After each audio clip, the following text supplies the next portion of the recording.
Welcome to Shri Rajiv Gandhi IAS academy. Friends, இந்த வீடியோவில் இப்போ நடைபெற போகிற டிஎன்பிஎஸ்சி குரூப் 2 எக்ஸாமுக்கான முக்கியமான 50 பொலிட்டிக்கல் சயின்ஸ் கொஸ்டின்ஸ் தான் பார்க்க போகிறோம். சரி, வாங்க பார்க்கலாம். ஃப்ரெண்ட்ஸ், இந்த வீடியோடைய நோட்ஸ் எல்லாமே கீழே PDF டிஸ்கிரிப்ஷன் கொடுத்துருக்கோம். அதெல்லாமே கிளிக் பண்ணி டவுன்லோட் பண்ணிச்சிங்க. அப்புறம் நம்ம டெலிகிராம் குரூப் லிங்க்மே கீழே டிஸ்கிரிப்ஷன் கொடுத்துருக்கோம். அதிலேயுமே கிளிக் பண்ணி ஜாயின் பண்ணிங்க. ஓகே, சரி வாங்க பார்க்கலாம். ஃபஸ்ட்டு, அரசியல் நிர்ணய சபை உருவாக்கப்பட வேண்டும் என முதலில் முன்மொழிந்தவர் யார்? இதற்கான ஆன்சர் MN ராய். இதில் ஆப்ஷன் பி பாருங்கள், BN ராவ் அப்படிங்கிறவர் இருக்கார். அவர் வேறு, இவர் வேறு. ஓகேவா, நம்ம வந்து கன்ஃபியூஸ் ஆகக்கூடாது. BN ராவை பற்றியுமே பார்க்கலாம். ஃபஸ்ட்டு நம்ம அரசியல் நிர்ணய சபை இதோடைய முதல் கூட்டம் 1946 ஆண்டு டிசம்பர் 9 நடைபெற்றது. இறுதி சிறப்பு கூட்டம் வந்து 1950 ஜனவரி 24 நடைபெற்றது. அப்படி பார்க்கும்போது மொத்தமாக 12 கூட்டங்கள், இந்த சிறப்பு கூட்டங்களோட சேர்த்து பார்க்கும்போது 12 கூட்டங்கள் வந்து நடைபெற்றது. ஓகே, அது தவிர பொதுவான கூட்டங்கள் வந்து 11 நடைபெற்றது. இந்த முதல் கூட்டத்தில் தற்காலிக தலைவராக சச்சிதானந்த சின்ஹாவை நியமனம் பண்ணியிருப்பாங்க. அப்புறம் நிரந்தர தலைவராக ராஜேந்திர பிரசாதை வந்து நியமனம் பண்ணியிருப்பாங்க.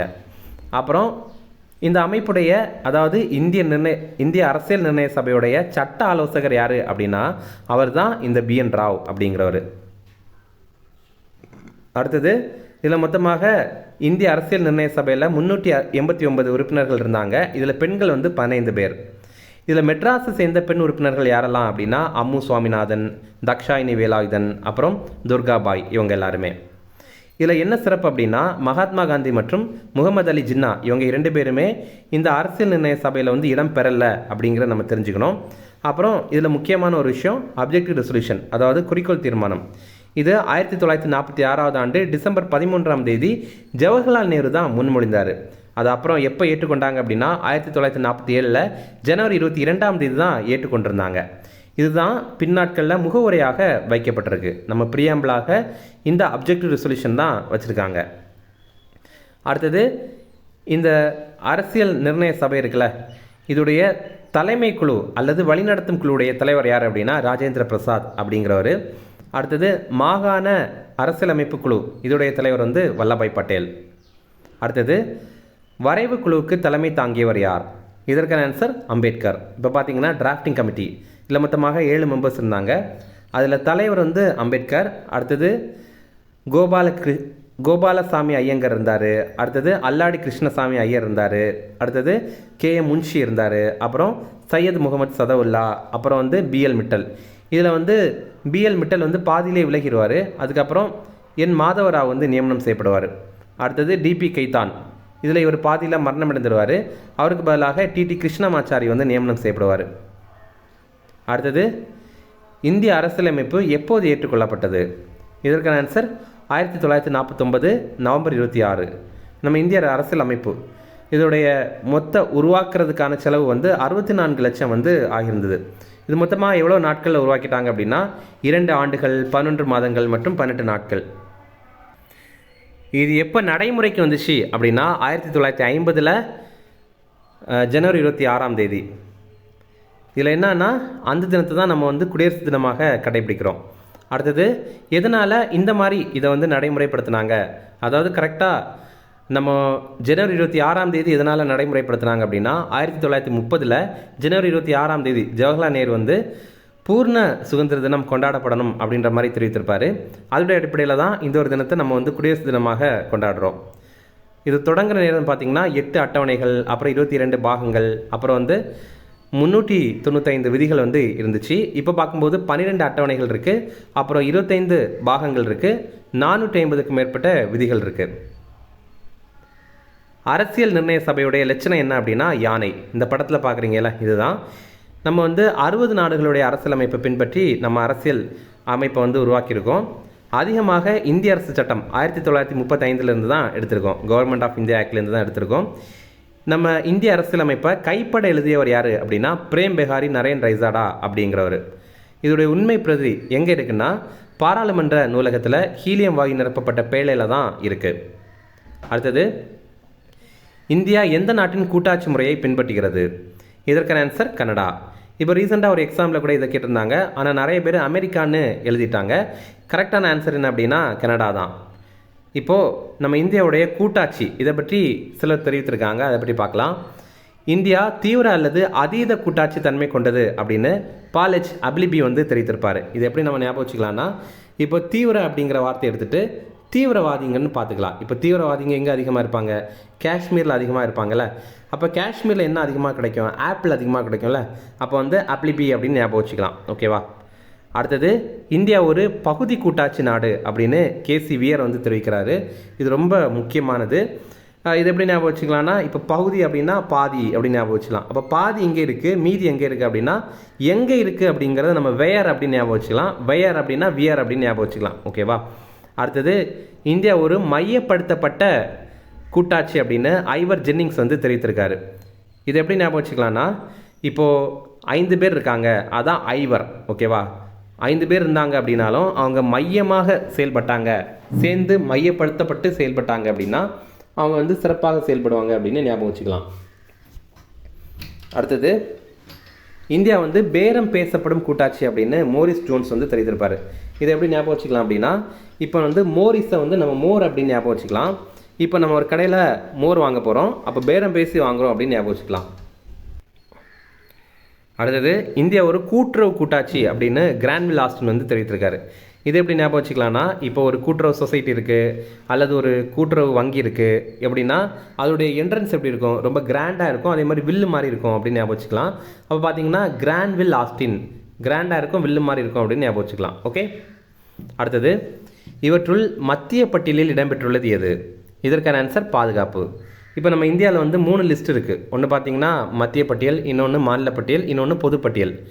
ஓகே. இது வந்து எதுக்கெல்லாம் வருது அப்படிங்கிறது கொஞ்சம் பார்த்து வச்சிங்க. இதில் 7வது அட்டவணை தான் இதை பற்றி தெரிவிக்குது. அதாவது 7th ஷெடியூல் தான் இதை பற்றி பேசுது. இதை பற்றி பேசுகிற ஆர்டிக்கிள் வந்து 246. மத்திய பட்டியலில் இப்போ 100 துறைகள் இருக்குது. முதல்ல வந்து 97 துறைகள் தான் இருந்துச்சு. அடுத்தது மாநில பட்டியலில் இப்போ 61 துறைகள் இருக்குது. முதல்ல வந்து 66 துறைகள் இருந்துச்சு. இதில் என்னென்னா, மாநில பட்டியலிருந்து சில பொருட்களை வந்து பொதுப்பட்டியலுக்கு மாற்றம் பண்ணிட்டாங்க. இது ரொம்ப முக்கியமானது. எப்போ மாற்றிருந்தாங்க அப்படின்னா 1976ஆவது ஆண்டு 42வது சட்டத்திட்டத்தின்படி தான் இதை வந்து மாற்றிருந்தாங்க. இங்கே நம்ம சிஏஏன்னு சுருக்கமாக கொடுத்துருக்குது கான்ஸ்டியூஷனல் அமெண்ட்மெண்ட் ஆக்ட், அதாவது அரசியலமைப்பு சட்டத்திருத்தம் அப்படிங்கிறது தான். ஓகேவா? இது வந்து நீங்கள் எங்கெங்கே சிஏ பார்க்குறீங்கனாலும் அது சட்டத்திருத்தம் அப்படிங்கிறத புரிஞ்சுங்க. ஓகே. இப்போ வந்து மாநில பட்டியலிருந்து பொதுப்பட்டியலுக்கு என்னென்ன மாற்றிருந்தாங்க அப்படின்னா கல்வி, காடுகள், எடை, வனவிலங்கு பாதுகாப்பு, அப்புறம் நீதி நிர்வாகம், இதெல்லாம். அடுத்தது பொதுப்பட்டியல். இதில் வந்து 52 துறைகள் இருக்குது. முதல்ல வந்து 47 துறைகள் தான் இருந்துச்சு. இப்போ வந்து பொதுப்பட்டியலில் பார்த்தீங்கன்னா மத்திய அரசுக்கும் அதிகாரம் இருக்கும், மாநில அரசுக்கும் அதிகாரம் இருக்கும். ஆனால் யாருக்கு அதிகமான அதிகாரம் இருக்கும் அப்படின்னா அது மத்திய அரசுக்கிட்ட தான் இருக்கும். அடுத்தது, இதை தவிர எஞ்சிய துறைகள் மீது சட்டம் இயற்ற அதிகாரம் இது பாராளுமன்றத்துக்கிட்ட தான் இருக்குது. அப்படின்னா என்னென்னா, இப்போ இதை தவிர இப்போ ஏஐ வருது, இந்த மாதிரி சில விஷயங்கள்லாம் வருது அப்படின்னா அது சம்பந்தமாக சட்டம் இயற்ற அதிகாரம் வந்து பாராளுமன்றத்துக்கிட்ட தான் இருக்குது. அடுத்தது, அரசியலமைப்பு தொடக்கத்தில் அங்கீகரிக்கப்பட்ட மொழிகளின் எண்ணிக்கை என்ன? இதற்கான ஆன்சர் 14. இப்போ வந்து 22 இருக்குது. அது என்னென்னா எப்போ ஆட் பண்ணாங்க அப்படிங்கிற கொஞ்சம் பார்க்கலாம். முதல்ல பார்த்தீங்கன்னா 1967ஆவது ஆண்டு 21வது சட்டத்திட்டத்தின்படி சிந்தி வந்து 15வது மொழியாக சேர்த்திருந்தாங்க. அடுத்தது 1992ஆவது ஆண்டு 71வது சட்டத்திட்டத்தின்படி கொங்கணி, மணிப்பூரி, நேபாளி இந்த 3 மொழிகளையும் சேர்த்திருந்தாங்க. அப்படி பார்க்கும்போது 18 மொழிகள் இருந்தது. அடுத்தது 2003ஆவது ஆண்டு 92வது சட்டத்திட்டத்தின்படி போடோ, டோங்கிரி, மைத்திலி, சாந்தலி இந்த 4ஐயும் சேர்த்திருப்பாங்க. அப்படி பார்க்கும்போது இப்போ வந்து 22 மொழிகள் இருக்குது. அடுத்தது 11வது அட்டவணை எதை பற்றி குறிப்பிடுகிறது? இதற்கான ஆன்சர் பஞ்சாயத்து அமைப்புகள். இதில் ஒரு விஷயம் பார்த்தீங்கன்னா, இந்த வீடியோவில் நம்ம வந்து அட்டவணைகள் பற்றி வந்து கொடுக்கல, அதாவது முதல் அட்டவணையிலேருந்து 12வது அட்டவணை பற்றி கொடுக்கல. நீங்கள் இது பார்த்துங்க. அதே மாதிரி நம்ம வந்து பார்ட்டுமே கொடுக்கல, பகுதிகள் இருக்குல்ல 25 பகுதிகள், அதையும் கொடுக்கல, அதையும் பார்த்துங்க. அதே மாதிரி முதல் ஆர்டிக்கிள்லேருந்து 51A ஆர்டிக்கிள் வரைக்கும் நீங்கள் பார்த்துங்க. கூடவே வந்து சோர்சஸ் ஆஃப் த கான்ஸ்டியூஷன், அதாவது நம்ம கான்ஸ்டியூஷனில் வந்து எந்தெந்த நாட்டிலேருந்து எடுத்திருந்தாங்க அப்படிங்க பார்த்துங்க. ஓகேவா? இவ்வளோ விஷயமும் வந்து நம்ம கொடுத்தோம் அப்படின்னா இந்த வீடியோ ரொம்ப பெருசாக போயிடும். அதனால் அதெல்லாம் நீங்களாகவே படிச்சிருக்க முடியும் அப்படிங்கிறனால தான் நம்ம அதை தவிர மீதி எல்லாத்தையும் கொடுக்குறோம். ஓகே. ஃபஸ்ட்டு 12வது அட்டவணை எதை பற்றி குறிப்பிடுகிறது? இதற்கான ஆன்சர் பஞ்சாயத்து அமைப்புகள். இப்போ பார்த்தீங்கன்னா 11வது அட்டவணை இது வந்து 1992 ஆண்டு 73வது சட்ட திருத்தத்தின்படி வந்து கொண்டு வந்திருப்பாங்க. இது எப்போ நடைமுறைக்கு வந்துச்சு அப்படின்னா 1993 ஆண்டு ஏப்ரல் 24 தான் இது வந்து நடைமுறைக்கு வந்துச்சு. அதனால தான் நம்ம ஏப்ரல் 24 தேசிய பஞ்சாயத்து ராஜ் தினமாக கடைபிடிக்கிறோம். இந்த 11வது அட்டவணையில் பஞ்சாயத்து தொடர்பாக 29 அதிகாரங்கள் மற்றும் பொறுப்புகள் வந்து இருக்குது. இது எது சம்மந்தமான, அதாவது இது சம்மந்தமான ஆர்டிக்கிள் வந்து 243 243 ஓ வரைக்கும். அடுத்தது 12வது அட்டவணை. இது பார்த்திங்கன்னா 1992 74வது சட்ட திருத்தத்தின்படி கொண்டு வந்திருப்பாங்க. அது வந்து நகராட்சி அமைப்பை பற்றி தெரிவிக்குது. இது எப்போ நடைமுறைக்கு வந்துச்சு அப்படின்னா 1993 ஜூன் 1 இதில் 18 வகையான அதிகாரங்கள் மற்றும் கடமைகள் பற்றி தெரிவித்திருப்பாங்க. இது வந்து ஆர்டிக்கிள் 243 பியிலிருந்து ஆர்டிக்கிள் 243 இசட்ஜி வரைக்கும் குறிப்பிடுறாங்க. இதில் இன்னொரு முக்கியமான விஷயம் 10வது ஷெடியூல் 10வது அட்டவணை. அது வந்து ஆன்டி டிஃபெக்ஷன் லா, அதாவது கட்சி தாவல் தடை சட்டம் பற்றி பேசுது. இதுவுமே பார்த்திங்கன்னா ஒரு சட்ட திருத்தத்தின் மூலமாக தான் கொண்டு வந்திருப்பாங்க. 1985 ஆண்டு 52வது சட்ட திருத்தத்தின் மூலமாக தான் கொண்டு வந்திருப்பாங்க. அடுத்தது, எந்த நாட்டில் முதலில் முகவுரையுடன் அரசியலமைப்பு எழுதப்பட்டது? இதற்கான ஆன்சர் அமெரிக்கா. இந்த பிக்சரில் நீங்கள் பார்க்குறது நம்ம இந்தியாவுடைய ப்ரியாம்பிள், இந்தியாவுடைய முகவுரை. இது வந்து எப்படி ஆரம்பிக்குது அப்படின்னா we the people of India அப்படின்னு தான் ஆரம்பிக்குது. ஓகேவா? அப்புறம் இதில் என்னென்ன வார்த்தைகள் வந்து இடம்பெற்றிருக்கு அப்படிங்கிறத கொஞ்சம் பார்த்துங்க. Sovereign, socialist, secular, democratic, republic, இந்த வார்த்தைகள் எல்லாம் இடம்பெற்றிருக்கு. அடுத்து பார்த்திங்கன்னா ஜஸ்டிஸ், லிபர்ட்டி, ஈக்குவாலிட்டி, ஃப்ரெட்டர்னிட்டி இதெல்லாமே இருக்குது. இதை பற்றி நம்ம கொஞ்சம் டீட்டெயிலாக பார்க்கலாம். இந்தியா ஒரு இறையாண்மையுடைய சமதர்ம சமய சார்பற்ற மக்களாட்சி குடியரசு நாடு அப்படிங்கிறது தான் தெரிவிக்கிறாங்க. இதில் பாருங்கள், நிறைய முறை இந்த ஆர்டரை கேட்குறாங்க. இறையாண்மையுடைய சமதர்ம சமய சார்பற்ற மக்களாட்சி குடியரசு, இந்த ஆர்டர்லாம் கேட்குறாங்க. இதுக்கு ஒரு சின்ன ஷார்ட்கட் சொல்கிறேன் பாருங்கள். என்டிஆர் டிஆர் அப்படின்னு ஞாபகம் வச்சுக்கலாம். என்டிஆர் அப்படின்னா நம்ம ஜூனியர் என்டிஆர் அப்படின்லாம் சொல்லுவோம்ல, அதாவது தெலுங்கு திரையுலகத்தில் முக்கியமான ஒரு நடிகராக இருந்தவர் என்டிஆர். அவர் வந்து டிஆர் அப்படின்னு போட்டுக்கலாம். டிஆர்னா டாக்டர் அப்படின்னு போட்டுக்கலாம். இல்லை முடிகிற வார்த்தையை பாருங்கள். என் அப்படிங்கிறது சாவரின் அப்படின்னு முடியுதுல்ல, அப்போ என். அடுத்து டி, சோஷியலிஸ்ட், டீன் முடியுதுல்ல அப்படின்னு டி. அடுத்தது ஆர், செக்குலர் வந்து ஆரில் முடியுதுல்ல, அதனால் ஆர். அடுத்தது இந்த டிஆர் வந்து தொடங்குற வார்த்தை. டினா டெமோக்ராட்டிக், அடுத்தது ஆர்னா ரிப்பப்ளிக். ஓகேவா? இப்போ வந்து நீங்கள் தமிழில் எழுதுறீங்க அப்படின்னாலும் நீங்கள் ஆங்கிலத்தில் பார்த்துங்க, இந்த ஆர்டர் தான் வரும். ஓகே. அடுத்தது நம்ம இந்தியாவுடைய முகவுரை வந்து ஒரே ஒரு முறை மட்டும்தான் திருத்தியிருந்தாங்க. 1976 ஆண்டு 42வது சட்ட திருத்தத்தின்படி தான் அதை திருத்தியிருந்தாங்க. அப்போ அவங்க சேர்த்த வார்த்தைகள் என்னென்ன அப்படின்னா சமதர்மம், சமய சார்பின்மை, அப்புறம் வந்து ஒருமைப்பாடு அப்படிங்கிறது. இதை எப்படி ஞாபகம் வச்சுக்கலாம்னா எஸ்எஸ்ஐ அப்படின்னு ஞாபகம் வச்சுக்கலாம். எஸ்னா சோஷியலிஸ்ட், எஸ்னா செக்குலர், அடுத்து வந்து ஐனா இன்டிகிரிட்டி. ஓகே. அடுத்தது நம்ம இந்தியாவுடைய ப்ரியாம்பிள் தொடர்பான 3 முக்கிய வழக்குகள். முதல்ல பார்த்திங்கன்னா 1960 ஆண்டு பெர்பாரி வழக்கில் என்ன தெரிவித்திருப்பாங்க உச்சநீதிமன்றம் அப்படின்னா, நம்ம முகவுரை இருக்குல்ல, இது அரசியலமைப்புடைய ஒரு பகுதி இல்லை அப்படின்னு தெரிவித்திருப்பாங்க. அடுத்தது 1973 ஆண்டு கேசவநந்த பாரதி வழக்கில் உச்சநீதிமன்றம் என்ன தெரிவித்திருப்பாங்க அப்படின்னா, முகவுரை வந்து அரசியலமைப்புடைய ஒரு பகுதி தான் அப்படின்னு தெரிவித்திருப்பாங்க. அடுத்தது 1995 எல்ஐசி ஆஃப் இந்தியா வழக்கில் கூட முகவுரை வந்து அரசியலமைப்புடைய ஒரு பகுதி தான் அப்படின்னு தெரிவித்திருப்பாங்க. ஓகே. இந்த 3 வழக்குகளும் ரொம்ப முக்கியமான வழக்குகள். அடுத்தது நம்ம முகவுரை சம்பந்தமான மேற்கோள்கள் பற்றி பார்க்கலாம். நமது நீண்ட நாள் கனவை முகவுரை பிரதிபலிக்கிறது அப்படின்னு அல்லாடி கிருஷ்ணசாமி ஐயர் வந்து தெரிவித்திருப்பார். இதை எப்படி ஞாபகம் வச்சுக்கலாம்னா, இப்போ கனவுல வந்து கிருஷ்ணர் வருவார் அப்படின்னு ஞாபகம் வச்சுக்கலாம். ஓகேவா? கனவுனா கிருஷ்ணர். அடுத்தது இறைமை வாய்ந்த மக்களாட்சி குடியரசின் ஜாதகமே முகவுரை அப்படின்னு கே.எம். முன்ஷி வந்து தெரிவித்திருப்பார். இதை எப்படி ஞாபகம் வச்சுக்கலாம்னா, இப்போது ஜாதகம் வந்து நம்ம மூஞ்சியை பார்த்து சொல்லுவாங்க. மூஞ்சினா முன்ஷி அப்படின்னு ஞாபகம் வச்சுக்கலாம். ஓகே. அடுத்தது முகவுரை அரசியலமைப்பு சட்டத்தின் திறவுகோல் அப்படின்னு தெரிவித்திருப்பாங்க. இந்த திறவுகோலில் இங்கிலீஷில் பாருங்கள் கீ நோட் அப்படின்னு இருக்குது. இதை வந்து எர்னஸ்ட் பர்கர் வந்து தெரிவித்திருப்பார். இதை வந்து நம்ம பர்க்கரை வந்து பார்க்கர் அப்படின்னு ஞாபகம் வச்சுக்கலாம். இப்போ ஒரு கீ நோட் எழுதணும் அப்படின்னா நம்ம பார்க்கர் பென் வந்து யூஸ் பண்ணலாம்ல அப்படின்னு ஞாபகம் வச்சுக்கலாம். ஏன்னா நம்ம இந்த திறவுகோல் அப்படிங்கிறத இன்னொரு முறை கூட வரும். முகவுரை அரசியலமைப்பின் திறவுகோல் மற்றும் ஆபரண பெட்டகம் அப்படின்னு தாக்கூர் தாஸ் பார்க்கா வந்து தெரிவித்திருப்பார். ஓகேவா? அதனால தான் நம்ம வந்து இந்த கீ நோட் அப்படிங்கிற ஆங்கில வார்த்தையும் பார்த்து வச்சுருக்கோம். அதனால தான் இப்போ பாருங்கள், ஆபரண பெட்டகம் இது பார்த்தீங்கன்னா தக்கூர் தாஸ் பார்க்கவா வந்து தெரிவித்திருக்காரு. இதை எப்படி நம்ம ஞாபகம் வச்சுக்கலாம்னா, இப்போ ஆபரணம் எல்லாம் ஒருத்தங்க போட்டுருந்தாங்க அப்படின்னா அவங்க பார்க்கறதுக்கே ரொம்ப அழகாக இருப்பாங்கல்ல, அப்போ பார்க்கவா அப்படின்னு ஞாபகம் வச்சுக்கலாம். அடுத்தது முகவுரை அரசியலமைப்பு சட்டத்தின் அடையாள அட்டை அப்படின்னு பல்கிவாலா வந்து தெரிவித்திருக்காரு. இது வந்து எப்படி ஞாபகம் வச்சுக்கலாம்னா, இப்போது பல்கிவாலா வந்து பால்காரர் அப்படின்னு ஞாபகம் வச்சுக்கலாம். இப்போ பால்காரர் வந்து அடையாள அட்டையை போட்டுட்டு தான் வராரு, ஐடி கார்டு போட்டு தான் வராரு அப்படின்னு ஞாபகம் வச்சுக்கலாம். அடுத்தது முகவுரை அரசியலமைப்பு சட்டத்தின் ஆன்மா அப்படின்னு இதயத்துள்ள வந்து தெரிவித்திருக்காரு. இதை எப்படி ஞாபகம் வச்சுக்கலாம்னா, இப்போ இதயத்தில் நம்ம ஆன்மா இருக்குது அப்படின்னு ஞாபகம் வச்சுக்கலாம். அடுத்தது மொழிவாரி மாநிலங்கள் பிரிப்பது பற்றி ஆய்வு செய்ய அமைக்கப்பட்ட முதல் குழு எது? இதற்கான ஆன்சர் தார் குழு. இப்போது மொழிவாரி மாநிலங்கள் எப்படி பிரிக்கப்பட்டது அதோடைய வரலாறு பற்றி பார்க்கலாம். முதல்ல 1947 ஆண்டு ஜூன் 17 தார் குழு அமைத்திருந்தாங்க. அவங்க என்ன தெரிவித்திருந்தாங்க அப்படின்னா, இந்தியாவை நிர்வாக வசதிக்காக பிரிக்கலாம், ஆனால் மொழி வாரியாக பிரிக்கக்கூடாது அப்படின்னு தெரிவித்திருப்பாங்க. அப்புறம் இரண்டாவதாக 1948 ஆண்டு டிசம்பர் மாதம் ஜேவிபி குழு வந்து உருவாக்கியிருப்பாங்க. ஜேவிபி அப்படின்னா ஜவஹர்லால் நேரு, சர்தார் வல்லபாய் பட்டேல் மற்றும் பட்டாபி சீதாராமையா, இவங்க 3 பேரும். இவங்க அறிக்கையில் என்ன தெரிவித்திருப்பாங்க அப்படின்னா, இந்தியா வந்து மொழி வாரியாகவும் நிர்வாக வாரியாகவும் பிரிக்கக்கூடாது அப்படின்னு தெரிவித்திருப்பாங்க. ஓகேவா?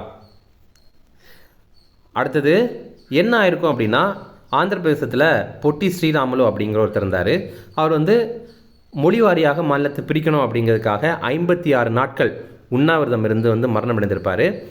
அதுக்காக 1953 ஆண்டு அக்டோபர் 1 மொழிவாரி மாநிலம் வந்து உருவாக்கியிருப்பாங்க. அப்படி பார்க்கும்போது முதல் மொழிவாரி மாநிலமாக ஆந்திர பிரதேசம் வந்து உருவாகியிருக்கும். ஓகேவா? இப்போ உங்களுக்கான கேள்வி என்ன அப்படின்னா, நம்ம தமிழ்நாட்டில் இதே மாதிரி ஒருத்தர் வந்து மெட்ராஸ் மாகாணத்தை வந்து தமிழ்நாடுன்னு பெயர் மாற்றணும் அப்படிங்கிறதுக்காக உண்ணாவிரதம் இருந்து இறந்திருப்பார். அவர் யார் அப்படிங்கிறது உங்களுக்கு தெரியும்னா கமெண்ட்ஸில் சொல்லுங்கள்.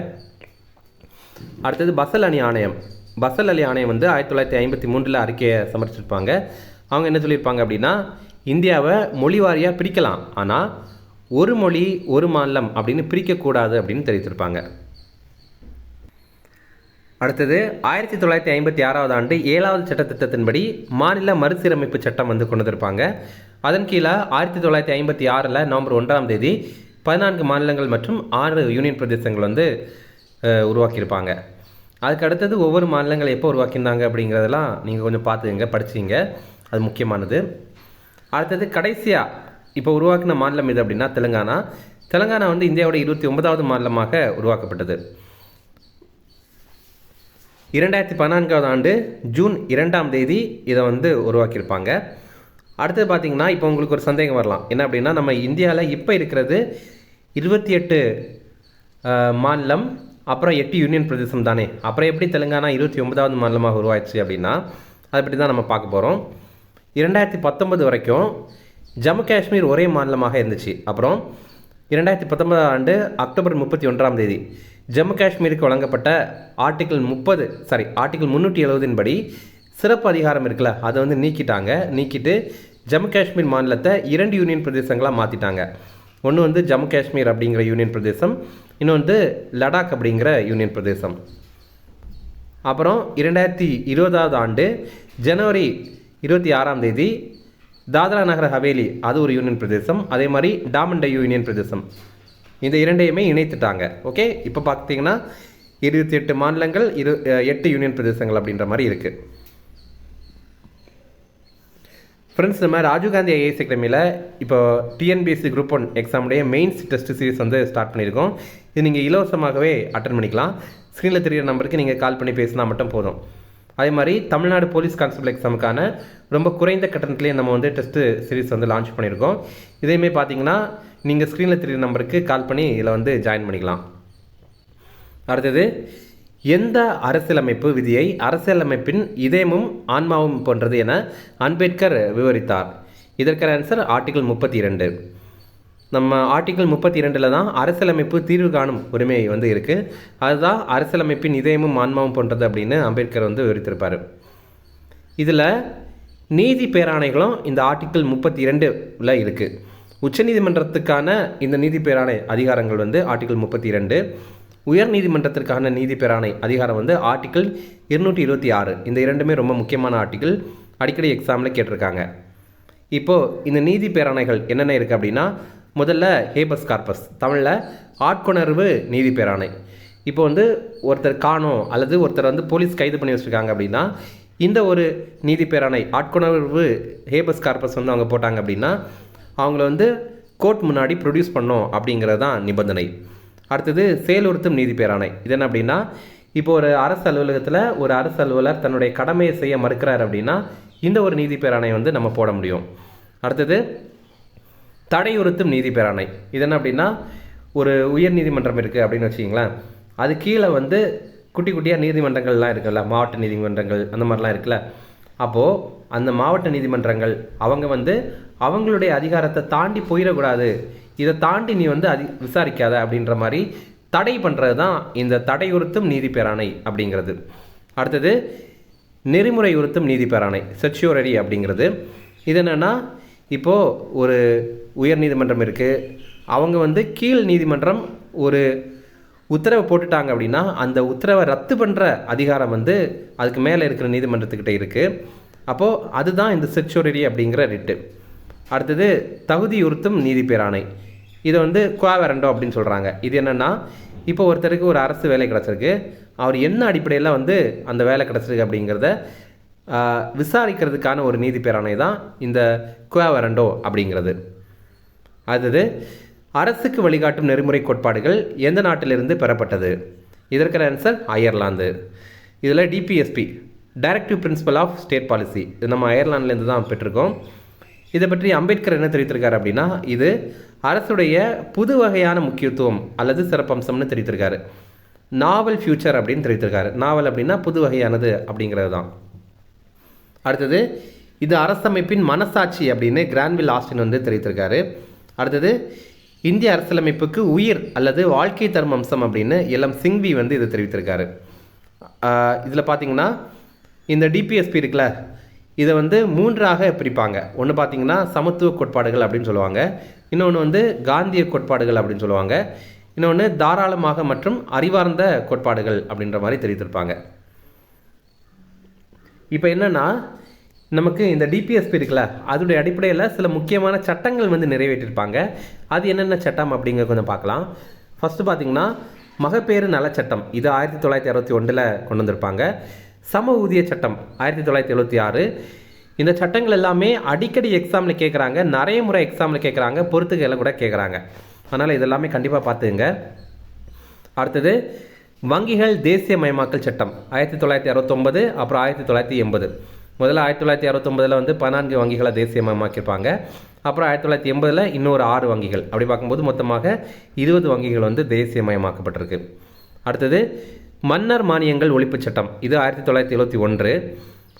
அடுத்தது வந்து தொழிற்சாலைகள் சட்டம் 1948. அடுத்தது சுரங்க பணிகள் சட்டம் 1952. அடுத்தது வனவிலங்கு பாதுகாப்பு சட்டம் 1972. அப்புறம் சுற்றுச்சூழல் பாதுகாப்பு சட்டம் 1986.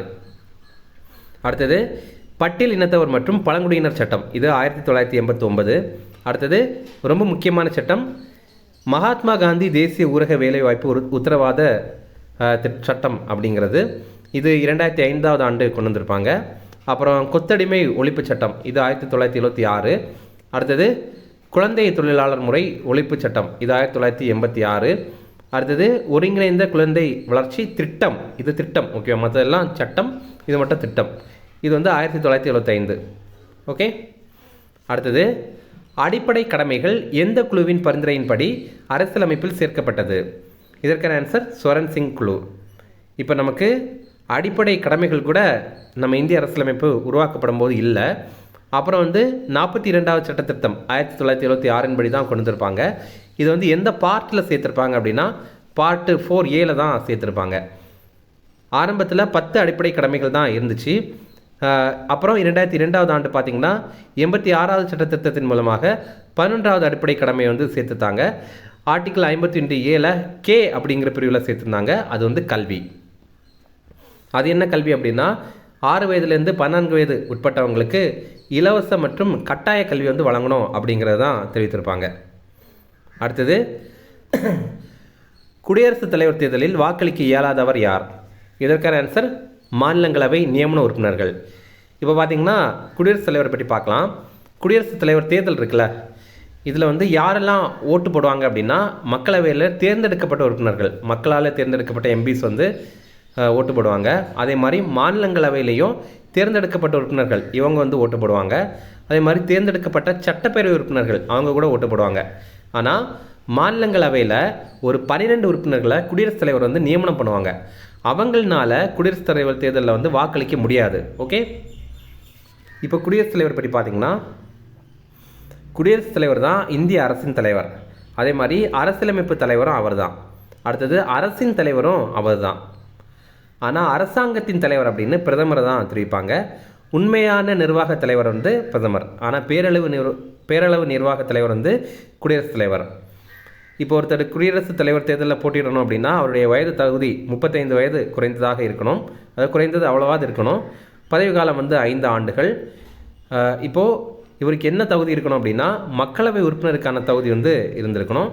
அடுத்தது பதவி பிரமாணம், இது யார் பண்ணுவாங்க அப்படின்னா உச்சநீதிமன்ற தலைமை நீதிபதி தான் பண்ணுவாங்க.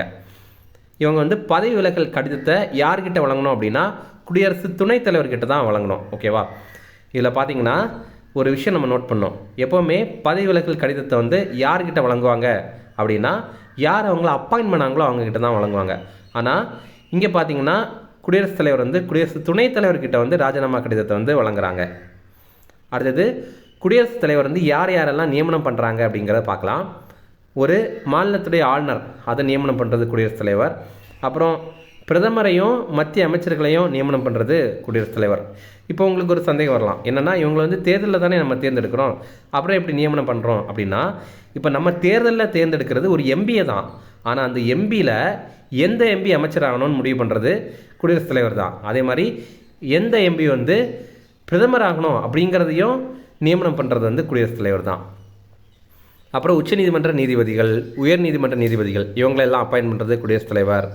அப்புறம் அட்டார்னி ஜெனரல், இந்தியாவுடைய தலைமை வழக்கறிஞர், இவங்கள வந்து அப்பாயின்ட் பண்ணுறது குடியரசுத் தலைவர் தான். அப்புறம் சிஏஜி, தலைமை கணக்கு தணிக்கையாளர், இவங்களை அப்பாயின்ட் பண்ணுறதும் குடியரசுத் தலைவர் தான்.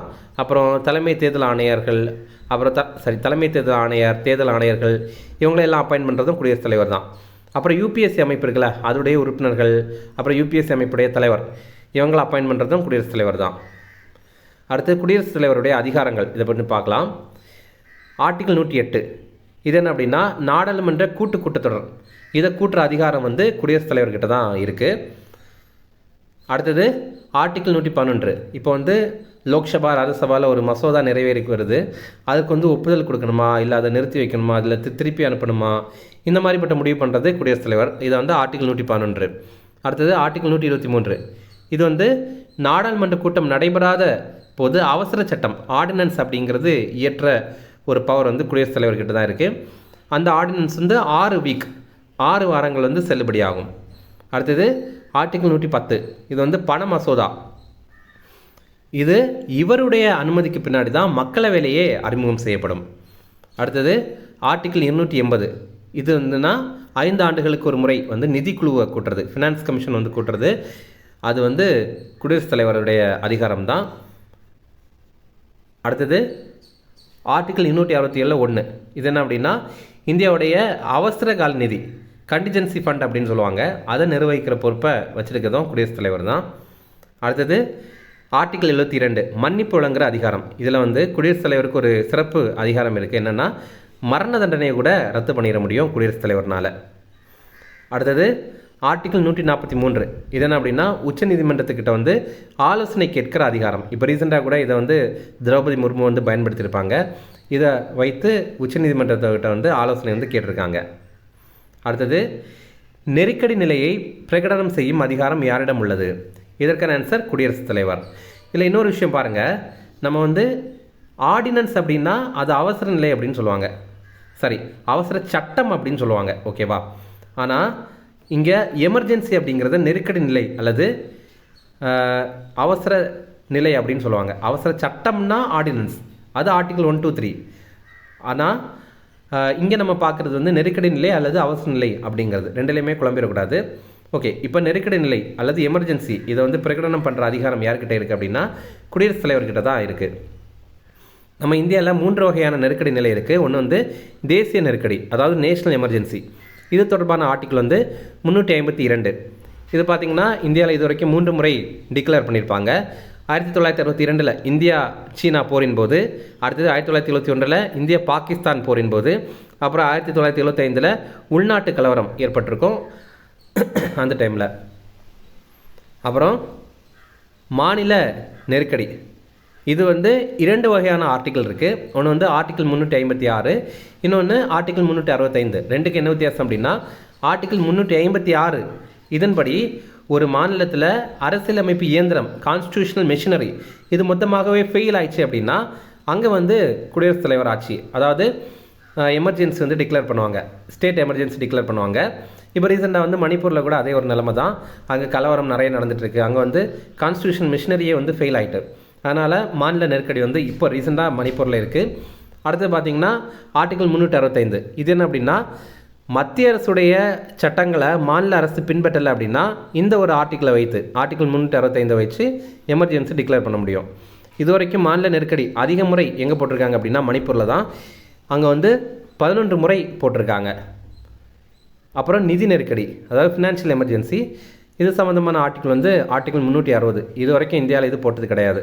ஓகே, இதில் இன்னொரு விஷயம் என்ன அப்படின்னா, இப்போது நம்ம வந்து எமர்ஜென்சி அப்படின்னு பார்க்கும்போது பிரதமர் தான் அதில் பவர் இருக்குது அப்படின்னு நம்ம நினைக்கிறோம். அப்படி கிடையாது. இதை டிக்ளேர் பண்ணுறது யார் அப்படின்னா நம்ம குடியரசுத் தலைவர் தான், பிரசிடெண்ட் தான். அப்படி பார்க்கும்போது நம்ம தேசிய நெருக்கடி நிலை இருக்குல்ல, அதெல்லாம் டிக்ளேர் பண்ணும்போது யாரெல்லாம் குடியரசுத் தலைவராக இருந்திருக்காங்க அப்படின்னு பார்க்கலாம். 1962 போது சர்வப்பள்ளி ராதாகிருஷ்ணன் அவர்கள் வந்து இருந்திருக்காரு. அப்புறம் 1971 படி பிரசிடெண்ட் யாருன்னா வி கிரி அவர்கள் இருந்திருக்காரு. அப்புறம் 1975 ஆண்டு இது யார் அப்படின்னா ஃபக்ருதீன் அலி அகமது அப்படிங்கிறவர் இருந்திருக்காரு. இதில் பாருங்கள், ஒரு முறை எக்ஸாமில் கேட்டிருக்காங்க, 1975 ஆண்டு நெருக்கடி நிலையை பிரகடனம் செய்தவர் யார் அப்படின்னு கேட்டிருந்தாங்க. அதுக்கு ஆப்ஷனில் வந்து இந்திரா காந்தியும் கொடுத்துருந்தாங்க. ஆனால் ஆன்சர் வந்து ஃபக்ருதீன் அலி அகமது அப்படிங்கிறது தான். அடுத்தது, மத்திய அமைச்சரவை எண்ணிக்கை மக்களவை உறுப்பினர் எண்ணிக்கையில் எத்தனை சதவீதம் மிகக்கூடாது? இதற்கான ஆன்சர் 15%. இப்போ வந்து மொத்த உறுப்பினர்களில் 15% குறைவாக தான் அமைச்சர்கள் இருக்கணும் அப்படிங்கிறத தெரிவித்திருக்காங்க. அல்லது 15% வந்து இருக்கலாம். இது வந்து மாநில அமைச்சரவைக்கு வந்து பொருந்தும். இது தொடர்பான சட்டத்திருத்தம் வந்து 91வது சட்டத்திருத்தம் 2003. இப்போது ஆர்டிக்கிள் 74 என்ன தெரிவிக்குது அப்படின்னா, பிரதமர் மற்றும் மத்திய அமைச்சர்கள் குழு வந்து குடியரசுத் தலைவருக்கு உதவ மற்றும் ஆலோசனை வழங்க வேண்டும் அப்படின்னு தெரிவித்திருக்கு. ஆர்டிக்கிள் 163 என்ன தெரிவித்திருக்கு அப்படின்னா, முதலமைச்சர் மற்றும் மாநில அமைச்சர்கள் குழு வந்து ஆளுநருக்கு உதவ வேண்டும், அதே மாதிரி ஆளுநருக்கு ஆலோசனை வழங்கணும் அப்படின்னு தெரிவிக்கிறாங்க. அடுத்தது, இந்திய அரசு தலைமை வழக்கறிஞரை நியமனம் செய்பவர் யார்? இதற்கான ஆன்சர் குடியரசுத் தலைவர். நம்ம ஏற்கனவே பார்த்துருந்தோம், அட்டார்னி ஜெனரல் ஆஃப் இந்தியாவை நியமனம் பண்ணுறது வந்து பிரசிடெண்ட் தான் அப்படின்னு. இது தொடர்பான ஆர்டிக்கிள் வந்து ஆர்டிக்கிள் 76. அப்போ இவர் அப்பாயின்ட் பண்ணுறது குடியரசுத் தலைவர். இப்போது அட்டார்னி ஜெனரல் இவருடைய தகுதி என்ன அப்படின்னா, உச்சநீதிமன்ற நீதிபதிக்கான தகுதி இருக்கணும். இவருடைய பதவி காலம் வந்து குடியரசுத் தலைவர் விரும்புகிற வரையில் இருக்கலாம். ஓகேவா? இவர் நாட்டுடைய மிக உயர்ந்த சட்ட அலுவலகர். அதே மாதிரி இவர் வந்து மத்திய அரசுடைய முதன்மை சட்ட ஆலோசகர். இவருடைய முக்கிய பணி என்ன அப்படின்னா, நீதிமன்றத்தில் இந்திய அரசின் சார்பாக வாதாடலாம். அடுத்தது, இதே மாதிரி மாநில அரசு தலைமை வழக்கறிஞர், இது சம்பந்தமான ஆர்டிக்கிள் வந்து ஆர்டிக்கிள் 165. இவரை நியமனம் பண்ணுறது கவர்னர். இவருடைய தகுதி என்னென்னா, உயர்நீதிமன்ற நீதிபதிக்கான தகுதி வந்து இருந்துச்சுன்னா தான் இவர் வந்து அப்பாயின்ட் பண்ணியிருப்பாங்க. இவர் ஒரு மாநிலத்துடைய உயர்ந்த சட்ட அலுவலகர் மற்றும் மாநிலத்துடைய முதன்மை சட்ட ஆலோசகர். இவருடைய முக்கிய பணி என்ன அப்படின்னா, இந்தியாவுடைய எந்த நீதிமன்றத்திலையும் மாநில அரசு சார்பில் வந்து வாதாடலாம். அதாவது, இந்தியாவின் புதிய பாராளுமன்றம் எப்போது திறக்கப்பட்டது? இதற்கான ஆன்சர் 2023 மே 28. நம்ம இந்தியாவுடைய புதிய பாராளுமன்ற கட்டடம், இதை வந்து வடிவமைத்தது வந்து பிமல் பட்டேல் அப்படிங்கிறவர். இதை கட்டின முக்கிய நிறுவனம் வந்து டாடா நிறுவனம். புதிய நாடாளுமன்றத்தில் நிறைவேற்றின முதல் சட்டம் வந்து மகளிர் இடஒதுக்கீடு மசோதா, மகளிர் இடஒதுக்கீடு சட்டம். நாரி சக்தி வந்தன் அதிநியம் அப்படிங்கிறது தான். இது 2023 ஆண்டு 106வது சட்டத்திட்டத்தின்படி வந்து கொண்டு வந்திருப்பாங்க. அப்புறம் இந்திய நாடாளுமன்றத்துடைய பேர் வந்து சன்சத் அப்படிங்கிறது. இப்போ ஒவ்வொரு நாட்டுடைய நாடாளுமன்றத்திற்கும் ஒவ்வொரு பேர் இருக்கும். நம்ம இந்தியாவுடைய நாடாளுமன்றத்தை வந்து சன்சத் அப்படின்னு சொல்லுவாங்க. அதே மாதிரி பழைய நாடாளுமன்றம் கட்டணம் இருக்குல்ல, அதை வடிவமைத்தவங்க யார் அப்படின்னா எட்வின் லூட்டின்ஸ் மற்றும் ஹெர்பர்ட் பேக்கர். இது வந்து நிறைய முறை எக்ஸாமில் கேட்டிருக்காங்க. இதில் ஒரு விஷயம் என்னென்னா, இந்த நாரி சக்தி வந்து அதிநியம் பற்றி கொஞ்சம் பார்க்கலாம். இது என்ன அப்படின்னா, பெண்களுக்கு இடஒதுக்கீடு வழங்குறது. அதாவது மக்களவையில், மாநிலங்களவையில், அப்புறம் சட்டப்பேரவைகள் எல்லாம் பெண்களுக்கு 1/3 வந்து இடஒதுக்கீடு வழங்கணும் அப்படிங்கிறது தான் இந்த நாரி சக்தி வந்து அதிநியம் வந்து தெரிவிக்குது. அடுத்தது, மாநிலங்களவை தலைவர் யார்? இதற்கான ஆன்சர் குடியரசு துணைத் தலைவர். இப்போ இது வந்து பதவி வழியில் வர்றது. அதாவது யார் இந்தியாவுடைய வைஸ் பிரசிடெண்ட்டாக இருக்காங்களோ அவங்க ஆட்டோமேட்டிக்காகவே ராஜ்யசபாவுடைய தலைவர் ஆயிடுவாங்க. மாநிலங்களவை இதோடைய அதிகபட்ச உறுப்பினர்கள் வந்து 250 பேர். இதில் 238 பேர் வந்து தேர்வு செய்யப்படுவாங்க. 12 பேர் வந்து குடியரசுத் தலைவர்னால் நியமனம் பண்ணுவாங்க. 12 பேர் வந்து குடியரசுத் தலைவர்னால் நியமனம் செய்யப்படுவாங்க. கலை, இலக்கியம் இந்த துறைகள் எல்லாம் சிறப்பாக செயல்படுறவங்களை வந்து குடியரசுத் தலைவர் நியமனம் பண்ணுவாங்க. அதே மாதிரி மாநிலங்களவை இருக்கல, ராஜ்யசபா, இங்கே அதிக உறுப்பினர்கள் வந்து உத்தரப்பிரதேசத்தில் தான் இருக்கிறாங்க. அங்கே வந்து 31 பேர் இருக்காங்க. தமிழ்நாட்டில் வந்து 18 உறுப்பினர்கள் இருக்காங்க. இதில் இருக்கிற உறுப்பினர்களுடைய பதவி காலம் வந்து 6 ஆண்டுகள்.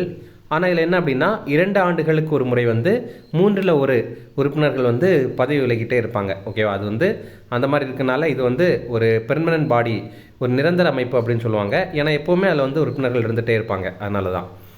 அதே மாதிரி இந்த அமைப்பிற்கு சிறப்பு அதிகாரங்கள் அப்படின்னு பார்க்கும்போது ஆர்டிகிள் 312 படி புதிய அகில இந்திய பணிகளை வந்து உருவாக்கலாம். இப்போ வந்து ஐஏஎஸ், ஐபிஎஸ்லாம் இருக்குல்ல, இதே மாதிரி அவங்க வந்து இந்தியன் ஜுடிஷியல் சர்வீஸுக்கு வேணும் அப்படின்னா ஆல் இந்தியா ஜுடிஷியல் சர்வீஸ் அப்படின்னு ஒரு புதிய அமைப்பை வந்து உருவாக்கலாம். புதிய ஒரு பதவியை உருவாக்கலாம். இந்த மாதிரி சில பணிகளை எல்லாம் அவங்க உருவாக்கலாம். அந்த திறமை, அந்த அதிகாரம் அவங்களுக்கு இருக்குது. அதே மாதிரி ஆர்டிகிள் 249 படி மாநில பட்டியலில் இருக்கிற ஒரு துறையை தேசிய முக்கியத்துவம் வாய்ந்தது அப்படின்ற மாதிரி அவங்க அறிவிக்கலாம். அந்த அதிகாரமும் அவங்கக்கிட்ட இருக்குது. அடுத்தது, மக்களவையின் தலைவர் யார்? இதற்கான ஆன்சர் பிரதமர். இது ஒரு ட்ரிக்கி கொஸ்டின். இப்போ பார்த்தீங்கன்னா லீடர் ஆஃப் ஹவுஸ் அப்படின்னு பார்த்தீங்கன்னா அது பிரைம் மினிஸ்டர். அதே நேரம் ஹெட் ஆஃப் ஹவுஸ் அப்படின்னு பார்த்தீங்கன்னா அது ஸ்பீக்கர். ஓகேவா? அப்போ வந்து நம்ம இங்கிலீஷையும் சேர்த்து பார்க்குறது கொஞ்சம் நல்லது. இப்போ மக்களவை, லோக்சபா பற்றி பார்க்கலாம். இதில் பார்த்தீங்கன்னா 2020 ஆண்டு அதிகபட்ச உறுப்பினர்களாக 550 பேர் இருக்காங்க. அதுக்கு முன்னாடி 2020க்கு முன்னாடி பார்த்தீங்கன்னா 552 பேர் இருந்தாங்க. அது எப்படி அந்த 2 பேர் காணாமல் போனாங்க அப்படின்னா, நம்ம வந்து அந்த 2 பேரையும் நீக்கிட்டோம். 2020 ஆண்டு தான் நீக்கிட்டோம். அவங்க பார்த்திங்கன்னா ஆங்கிலோ இந்தியர்கள் 2019 ஆண்டு 104வது சட்டத்திட்டத்தின் மூலமாக இந்த ஆங்கிலோ இந்திய உறுப்பினர்கள் வந்து நீக்கிட்டோம். அதே மாதிரி மக்களவை உறுப்பினர்கள் எங்கே அதிகமாக இருக்காங்க அப்படின்னா உத்தரப்பிரதேசத்தில் தான் இருக்காங்க. 80 உறுப்பினர்கள் வந்து இருக்காங்க. தமிழ்நாட்டில் வந்து 39 தான் இருக்கிறாங்க. இப்போ புதுச்சேரியை சேர்த்து பொதுவாக வந்து 40ன்னு நம்ம சொல்லுவோம். ஆனால் தமிழ்நாடு அப்படின்னு பார்க்கும்போது அது 39 தான். இங்கே இருக்கிற உறுப்பினர்களுடைய பதவி காலம் வந்து 5 ஆண்டுகள். இப்போ மக்களவைக்கு ஒரு சிறப்பு அதிகாரம் இருக்குது அப்படின்னா அது மணிபில், பண மசோதா சம்பந்தமாக ஆர்டிகிள் 110. ஏன்னா மணிபில் வந்து மக்களவையில் மட்டும்தான் அந்த இன்ட்ரடியூஸ் பண்ண முடியும். அதே மாதிரி பிரசிடெண்ட் ஏற்கனவே ஆலோசனை பெற்றுக்கொண்டு தான் மணிபில் வந்து இன்ட்ரடியூஸ் பண்ண முடியும். அதனால் இதை வந்து அப்ரூவல் வந்து பிரசிடெண்ட்டுடைய அப்ரூவல் வந்து கட்டாயம் கிடையாது. பிரசிடெண்ட் வந்து அப்ரூவ் பண்ணாட்டாலும் இந்த அப்படியே பாஸ் ஆயிரும். ஓகே. அடுத்தது, பட்ஜெட் கூட்டத்தொடர் எந்த மாதம் தொடங்கும்? இதற்கான ஆன்சர் பிப்ரவரி. இப்போ நம்ம இந்தியாவுடைய 3 கூட்டத்தொடர்கள் எப்படி பார்க்கலாம். ஃபஸ்ட் வந்து பட்ஜெட் கூட்டத்தொடர், பட்ஜெட் செஷன். அடுத்தது வந்து பருவகால கூட்டத்தொடர், இது வந்து மான்சூன் செஷன். அப்புறம் குளிர்கால கூட்டத்தொடர், இது வந்து வின்டர் செஷன். பட்ஜெட் கூட்டத்தொடர் வந்து பிப்ரவரிலேருந்து மே வரைக்கும் நடக்கும். மிக நீண்ட காலம் வந்து நடைபெறுறது இந்த பட்ஜெட் கூட்டத்தொடர் தான். அப்புறம் இந்த மான்சூன் செஷன் வந்து ஜூலைலேருந்து செப்டம்பர் வரைக்கும் நடைபெறும். அடுத்தது குளிர்கால கூட்டத்தொடர், வின்டர் செஷன் இருக்குல்ல, அது வந்து நவம்பர் டிசம்பரில் நடைபெறும். நம்ம எப்படி இந்த ஆர்டர் ஞாபகம் வச்சுக்கலாம்னா BMW அப்படின்னு வருதுல்ல, பினா பட்ஜெட், எம்னா மான்சூன், அப்புறம் டபிள்யூனா வின்டர். அப்புறம் BMW காரை வந்து ஞாபகம் வச்சுக்கலாம். அடுத்தது, குறைவன், கோரம் என்பது அவை நடத்த குறைந்தபட்சம் எத்தனை சதவீத உறுப்பினர்கள் இருக்க வேண்டும் என்பதை குறிக்கும். இதற்கான ஆன்சர் 10. இப்போ பார்த்தீங்கன்னா நம்ம பாராளுமன்றம் தொடர்பான தகவல்கள் பார்க்கலாம். இப்போது யார் ஒருத்தர் எதிர்க்கட்சி தலைவர் அப்படின்னா, இப்போ மொத்த உறுப்பினர்களில் 10ல் ஒரு பங்கு உறுப்பினர்கள் வந்து எந்த கட்சிக்கு இருக்கோ அந்த கட்சியுடைய தலைவர் தான் எதிர்க்கட்சி உறுப்பினர். அதாவது அந்த கட்சியில் இருக்க ஒருத்தருக்கு தான் எதிர்க்கட்சி தலைவர் அந்தஸ்து கிடைக்கும். அந்த கட்சியை தான் எதிர்க்கட்சி அப்படின்னு சொல்லுவாங்க. அடுத்தது குறைவன், கோரம் அப்படிங்கிறது என்னென்னா, இப்போது இந்த கூட்டம் நடத்தணும் அப்படின்னா குறைந்தபட்சம் எத்தனை பேர் இருக்கணும்? குறைந்தபட்சம் வந்து 10% உறுப்பினர்கள் வந்து இருக்கணும் அப்படிங்கிறதான் அர்த்தம். மக்களவையில் வந்து 55 பேர் இருக்கணும். மாநிலங்களவையில் வந்து 25 பேராவது இருக்கணும். அடுத்தது, ஆர்டிகிள் 120 இது என்னென்னா பாராளுமன்றத்துடைய அலுவல் மொழி என்ன அப்படிங்கிறத குறிப்பிடுது. ஹிந்தி மற்றும் ஆங்கிலம் தான் அது. ஆனாலும் அங்கே இருக்கிற உறுப்பினர்கள் வந்து எந்த மொழியில் வேணும்னாலும் அவங்க வந்து பேசிக்கலாம். அடுத்தது கேள்வி நேரம். கொஸ்டின் ஆர் அப்படிங்கிறது சபை தொடங்கிய முதல் 1 மணி நேரம். சபை வந்து கரெக்டாக 11 மணிக்கு தொடங்கும். அப்போ 11 மணிலேருந்து 12 மணி வரைக்கும் இருக்கிறது தான் கேள்வி நேரம் அப்படிங்கிறது. அடுத்தது பூஜ்ய நேரம். இது இந்தியாவில் மட்டும்தான் இருக்குது. இது வந்து 12 மணிலேருந்து 1 மணி வரைக்கும். இது வந்து 1962 இந்தியாவில் அறிமுகம் பண்ணியிருப்பாங்க. இதில் என்ன அப்படின்னா உறுப்பினர்கள் எந்த ஒரு முன்னறிவிப்பும் இல்லாமலே கேள்வி எழுப்பலாம் இந்த பூஜ்ய நேரத்தில். அடுத்தது நாடாளுமன்றத்துடைய கேள்வி வகைகள். முதல்ல ஸ்டார்டு கொஸ்டின், நட்சத்திர குறியீடு கேள்வி.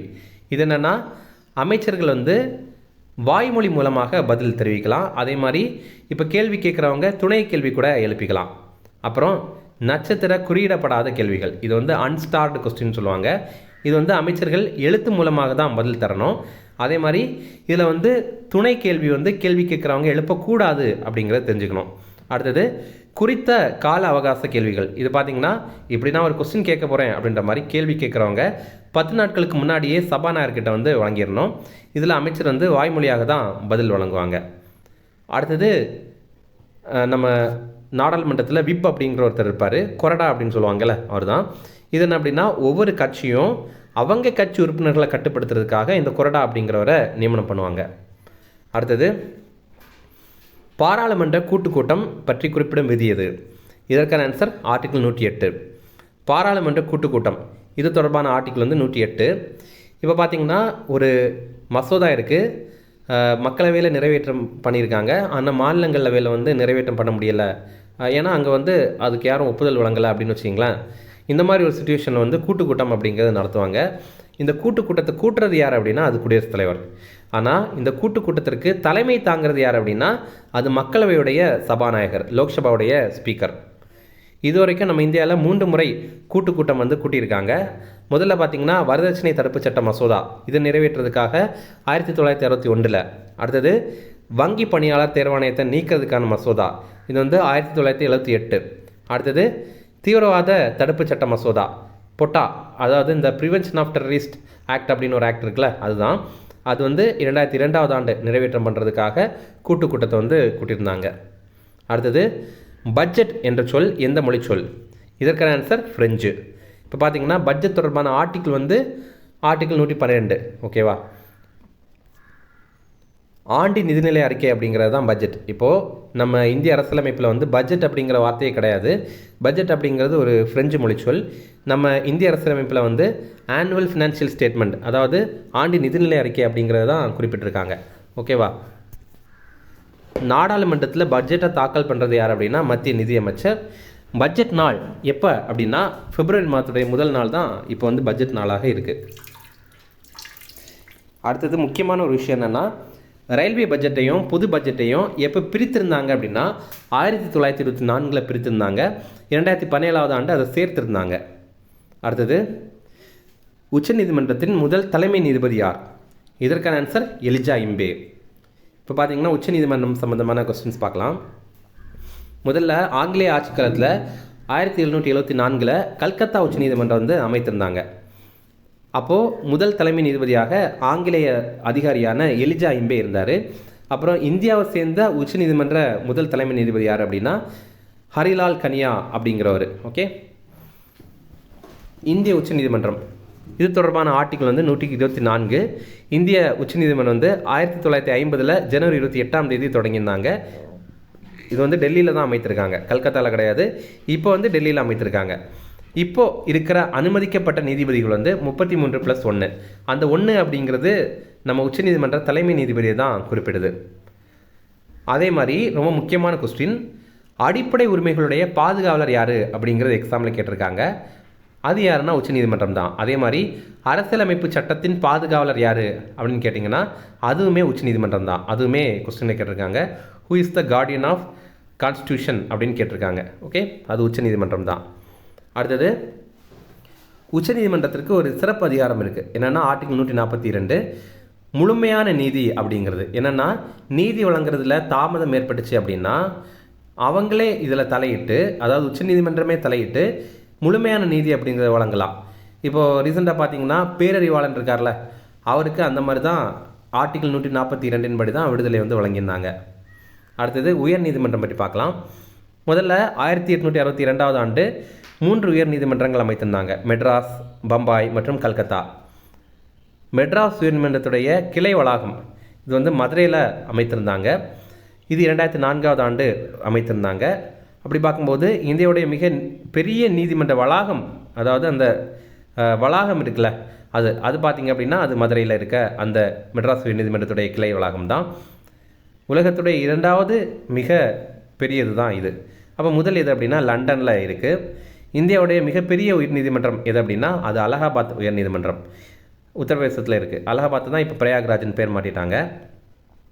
அடுத்தது இந்தியாவுடைய மிகச்சிறிய உயர்நீதிமன்றம் வந்து சிக்கிம் உயர்நீதிமன்றம். அடுத்தது பிற நீதிமன்றங்கள் பற்றி கொஞ்சம் பார்க்கலாம். குடும்ப நீதிமன்றங்கள் சட்டம் இயற்றி 1984 ஆண்டு குடும்ப நீதிமன்றங்கள் வந்து கொண்டு வந்தாங்க. இப்போ இந்த டிவோர்ஸ் கேஸு இந்த மாதிரிப்பட்ட விஷயங்கள் எல்லாம் இதில் வந்து பார்க்கலாம். அப்புறம் விரைவு நீதிமன்றங்கள், ஃபாஸ்ட் ட்ராக் கோர்ட்ஸ், இது வந்து 2000 ஆண்டு கொண்டு வந்திருப்பாங்க. அப்புறம் கோர்ட், இது வந்து 2005 ஆண்டு கொண்டு வந்திருப்பாங்க. அடுத்தது அல்லாடி கிருஷ்ணசாமி ஐயர் வந்து தெரிவித்திருக்காரு. என்ன அப்படின்னா, இந்திய உச்சநீதிமன்றம் உலகில் உள்ள மற்ற உச்ச நீதிமன்றங்களை ஒப்பிடுகையில் அதிக அதிகாரம் கொண்டது அப்படின்னு தெரிவித்திருக்காரு. அடுத்தது ஆளுநரின் குடியிருப்புடன் கூடிய அலுவலகம் என்ன பெயரில் அழைக்கப்படுகிறது? இதற்கான ஆன்சர் ராஜ்பவன். இதில் பாருங்கள், ஆப்ஷன் டியில் வந்து ராஷ்டிரபதி பவன் இருக்குல்ல, இது வந்து நம்ம பிரசிடென்ட் இருக்காங்களா அவங்களுடைய குடியிருப்பு. ராஜ்பவன் அப்படிங்கிறது ஆளுநருடைய குடியிருப்பு. ஒவ்வொரு மாநிலத்திலையும் ஆளுநருடைய குடியிருப்பை வந்து ராஜ்பவன் அப்படின்னு தான் அழைக்கிறாங்க. இப்போ ஆளுநரை பற்றி பார்க்கலாம். ஒரு மாநிலத்துடைய பேரளவு தலைவர் யார் அப்படின்னா அது ஆளுநர் தான். ஆனால் வந்து உண்மையான தலைவர்னால் அது முதலமைச்சர். ஆர்டிக்கிள் 153 என்ன தெரிவிக்குது அப்படின்னா, ஒவ்வொரு மாநிலத்திற்கும் வந்து ஆளுநர் வேணும் அப்படிங்கிறத தெரிவிக்குது. இதில் என்னென்னா 1956 7வது சட்ட திருத்தம் நம்ம ஏற்கனவே பார்த்துருந்தோம். அதன் அடிப்படையில் இன்னொரு திருத்தத்தையும் அவங்க கொண்டு வந்திருப்பாங்க. என்னென்னா, ஒரு 2 அல்லது அதுக்கு மேற்பட்ட மாநிலங்களுக்கு ஒரே ஆளுநர் கூட இருக்கலாம் அப்படின்ற மாதிரி தெரிவித்திருந்தாங்க. இப்போ கூட அந்த மாதிரி நிறைய ஆளுநர்கள் இருக்காங்க. ஆளுநருடைய பதவிக்காலம் வந்து 5 ஆண்டுகள் அல்லது குடியரசுத் தலைவர் விரும்பும் வரை. கரெக்டாக சொல்லணும் அப்படின்னா குடியரசுத் தலைவர் விரும்பும் வரை தான். ஆனால் வந்து அதிகபட்சமாக 5 ஆண்டுகள் வரைக்கும் இருந்துக்கலாம். இப்போது எப்படி குடியரசுத் தலைவர் வந்து 111வது ஆர்டிக்கிளை பயன்படுத்தி லோக்சபா ராஜ்யசபாவில் நிறைவேற்றின பில்லை வந்து பாஸ் பண்ணுறாங்களோ, அதே மாதிரி ஆளுநருக்கு வந்து ஆர்டிக்கிள் 200 இருக்குது. இதை வச்சு அவங்க வந்து மசோதாக்களை வந்து ஒப்புதல் பண்ணலாம். இந்த மசோதாக்களை குடியரசுத் தலைவருக்கு பரிந்துரை பண்ணுறதுக்கான ஆர்டிக்கிள் வந்து ஆர்டிக்கிள் 201. ரீசெண்டாக கூட பார்த்திங்கன்னா நம்ம தமிழக அரசு பாஸ் பண்ணி அனுப்பின அந்த மசோதாவை வந்து ஆளுநர் வந்து நிறைவேற்றம் பண்ணியிருப்பார். ஆளுநர் வந்து நிறைவேற்றம் பண்ணியிருக்க மாட்டார். ஆளுநர் வந்து குடியரசுத் தலைவருக்கு வந்து பரிந்துரை பண்ணியிருப்பார். அப்புறம் அவசர சட்டம் பற்றி பார்க்கும்போது ஆர்டிக்கிள் 213. நமக்கு குடியரசுத் தலைவர்கிட்டையும் அவசர சட்டம் இருக்குது, ஆர்டினன்ஸ் அப்படிங்கிறது. அது ஆர்டிக்கிள் 123. இது பார்த்திங்கன்னா ஆர்டிக்கிள் 213. அப்புறம் கொஞ்சம் ட்விஸ்ட் மட்டும் தான் பண்ணியிருக்காங்க, நீங்கள் ஈஸியாக ஞாபகம் வச்சுக்கலாம். அவசர சட்டம் வந்து இயற்ற அதிகாரம் வந்து ஆளுநர்கிட்ட இருக்குது. ஆனாலும் அது 6 வாரத்துக்குள்ளாடி ஒப்புதல் வந்து பெறணும். நமக்கு அங்கேயும் அப்படி தான், இங்கேயும் அப்படி தான். அதாவது குடியரசுத் தலைவருக்கும் அதே அதிகாரம் தான், இவங்களுக்கும் அதே அதிகாரம் தான் அவசர சட்டத்தை பொறுத்த வரைக்கும். அடுத்தது தமிழ்நாட்டின் முதலமைச்சர் யார்? இதற்கான ஆன்சர் சுப்பராயலு ரெட்டியார். இப்போ நம்ம தமிழகத்துடைய முதலமைச்சர்களை பற்றி கொஞ்சம் பார்க்கலாம். நம்ம தமிழ்நாட்டுடைய முதலமைச்சர் வந்து சுப்பராயலு. இவர் வந்து நீதி கட்சியை சேர்ந்தவர். 1920 21 வரைக்கும். அடுத்தது முதல் சுயேட்சை முதல்வர் யார் அப்படின்னா பி சுப்பராயன். அவர் பார்த்திங்கன்னா 1926 30 வரைக்கும் இருந்திருப்பார். அடுத்தது இந்திய சுதந்திரத்தின் போது முதலமைச்சர் யார் அப்படின்னா ஓமந்தூர் ராமசாமி ரெட்டியார் அப்படிங்கிறவர். இவர் காங்கிரஸ் கட்சியை சேர்ந்தவர். அடுத்தது குடியரசு டைமில், ரிப்பப்ளிக் டைமில் வந்து முதலமைச்சராக இருந்தவர் குமாரசாமி ராஜா. இவர் வந்து காங்கிரஸ் கட்சியை சேர்ந்தவர். அடுத்தது பொது தேர்தல் நடந்திருக்கும்ல, அதுக்கப்புறம் முதலமைச்சராக இருந்தது ராஜாஜி. இதில் நம்ம லிஸ்டெல்லாம் கொடுத்துருக்கோம், சும்மா பாருங்கள் ஒரு வாட்டி, உங்களுக்கு பார்த்தீங்கன்னா ஓரளவு ஒரு ஐடியா கிடைக்கும். அடுத்தது அதிக காலம் பதவி வகித்த முதல்வர் யார் அப்படின்னா கருணாநிதி அவர்கள் தான்.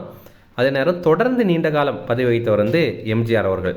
எம்ஜிஆர் வந்து 1977 87 வரைக்கும் தொடர்ந்து பதவி வகித்திருப்பார். அடுத்தது தமிழ்நாட்டுடைய முதல் பெண் முதல்வர் யார் அப்படின்னா ஜானகி ராமச்சந்திரன். இது வந்து எம்ஜிஆருடைய மனைவி. எம்ஜிஆருடைய மனைவி. இவங்க பார்த்திங்கன்னா எம்ஜிஆர் இறந்தனால அந்த கட்சியினர்னால தேர்வு செய்யப்பட்டு அவங்க வந்து முதல்வர் ஆயிடுவாங்க. ஆனால் தேர்ந்தெடுக்கப்பட்ட முதல் பெண் முதல்வர் யார் அப்படின்னா அது ஜெயலலிதா அவங்க தான்.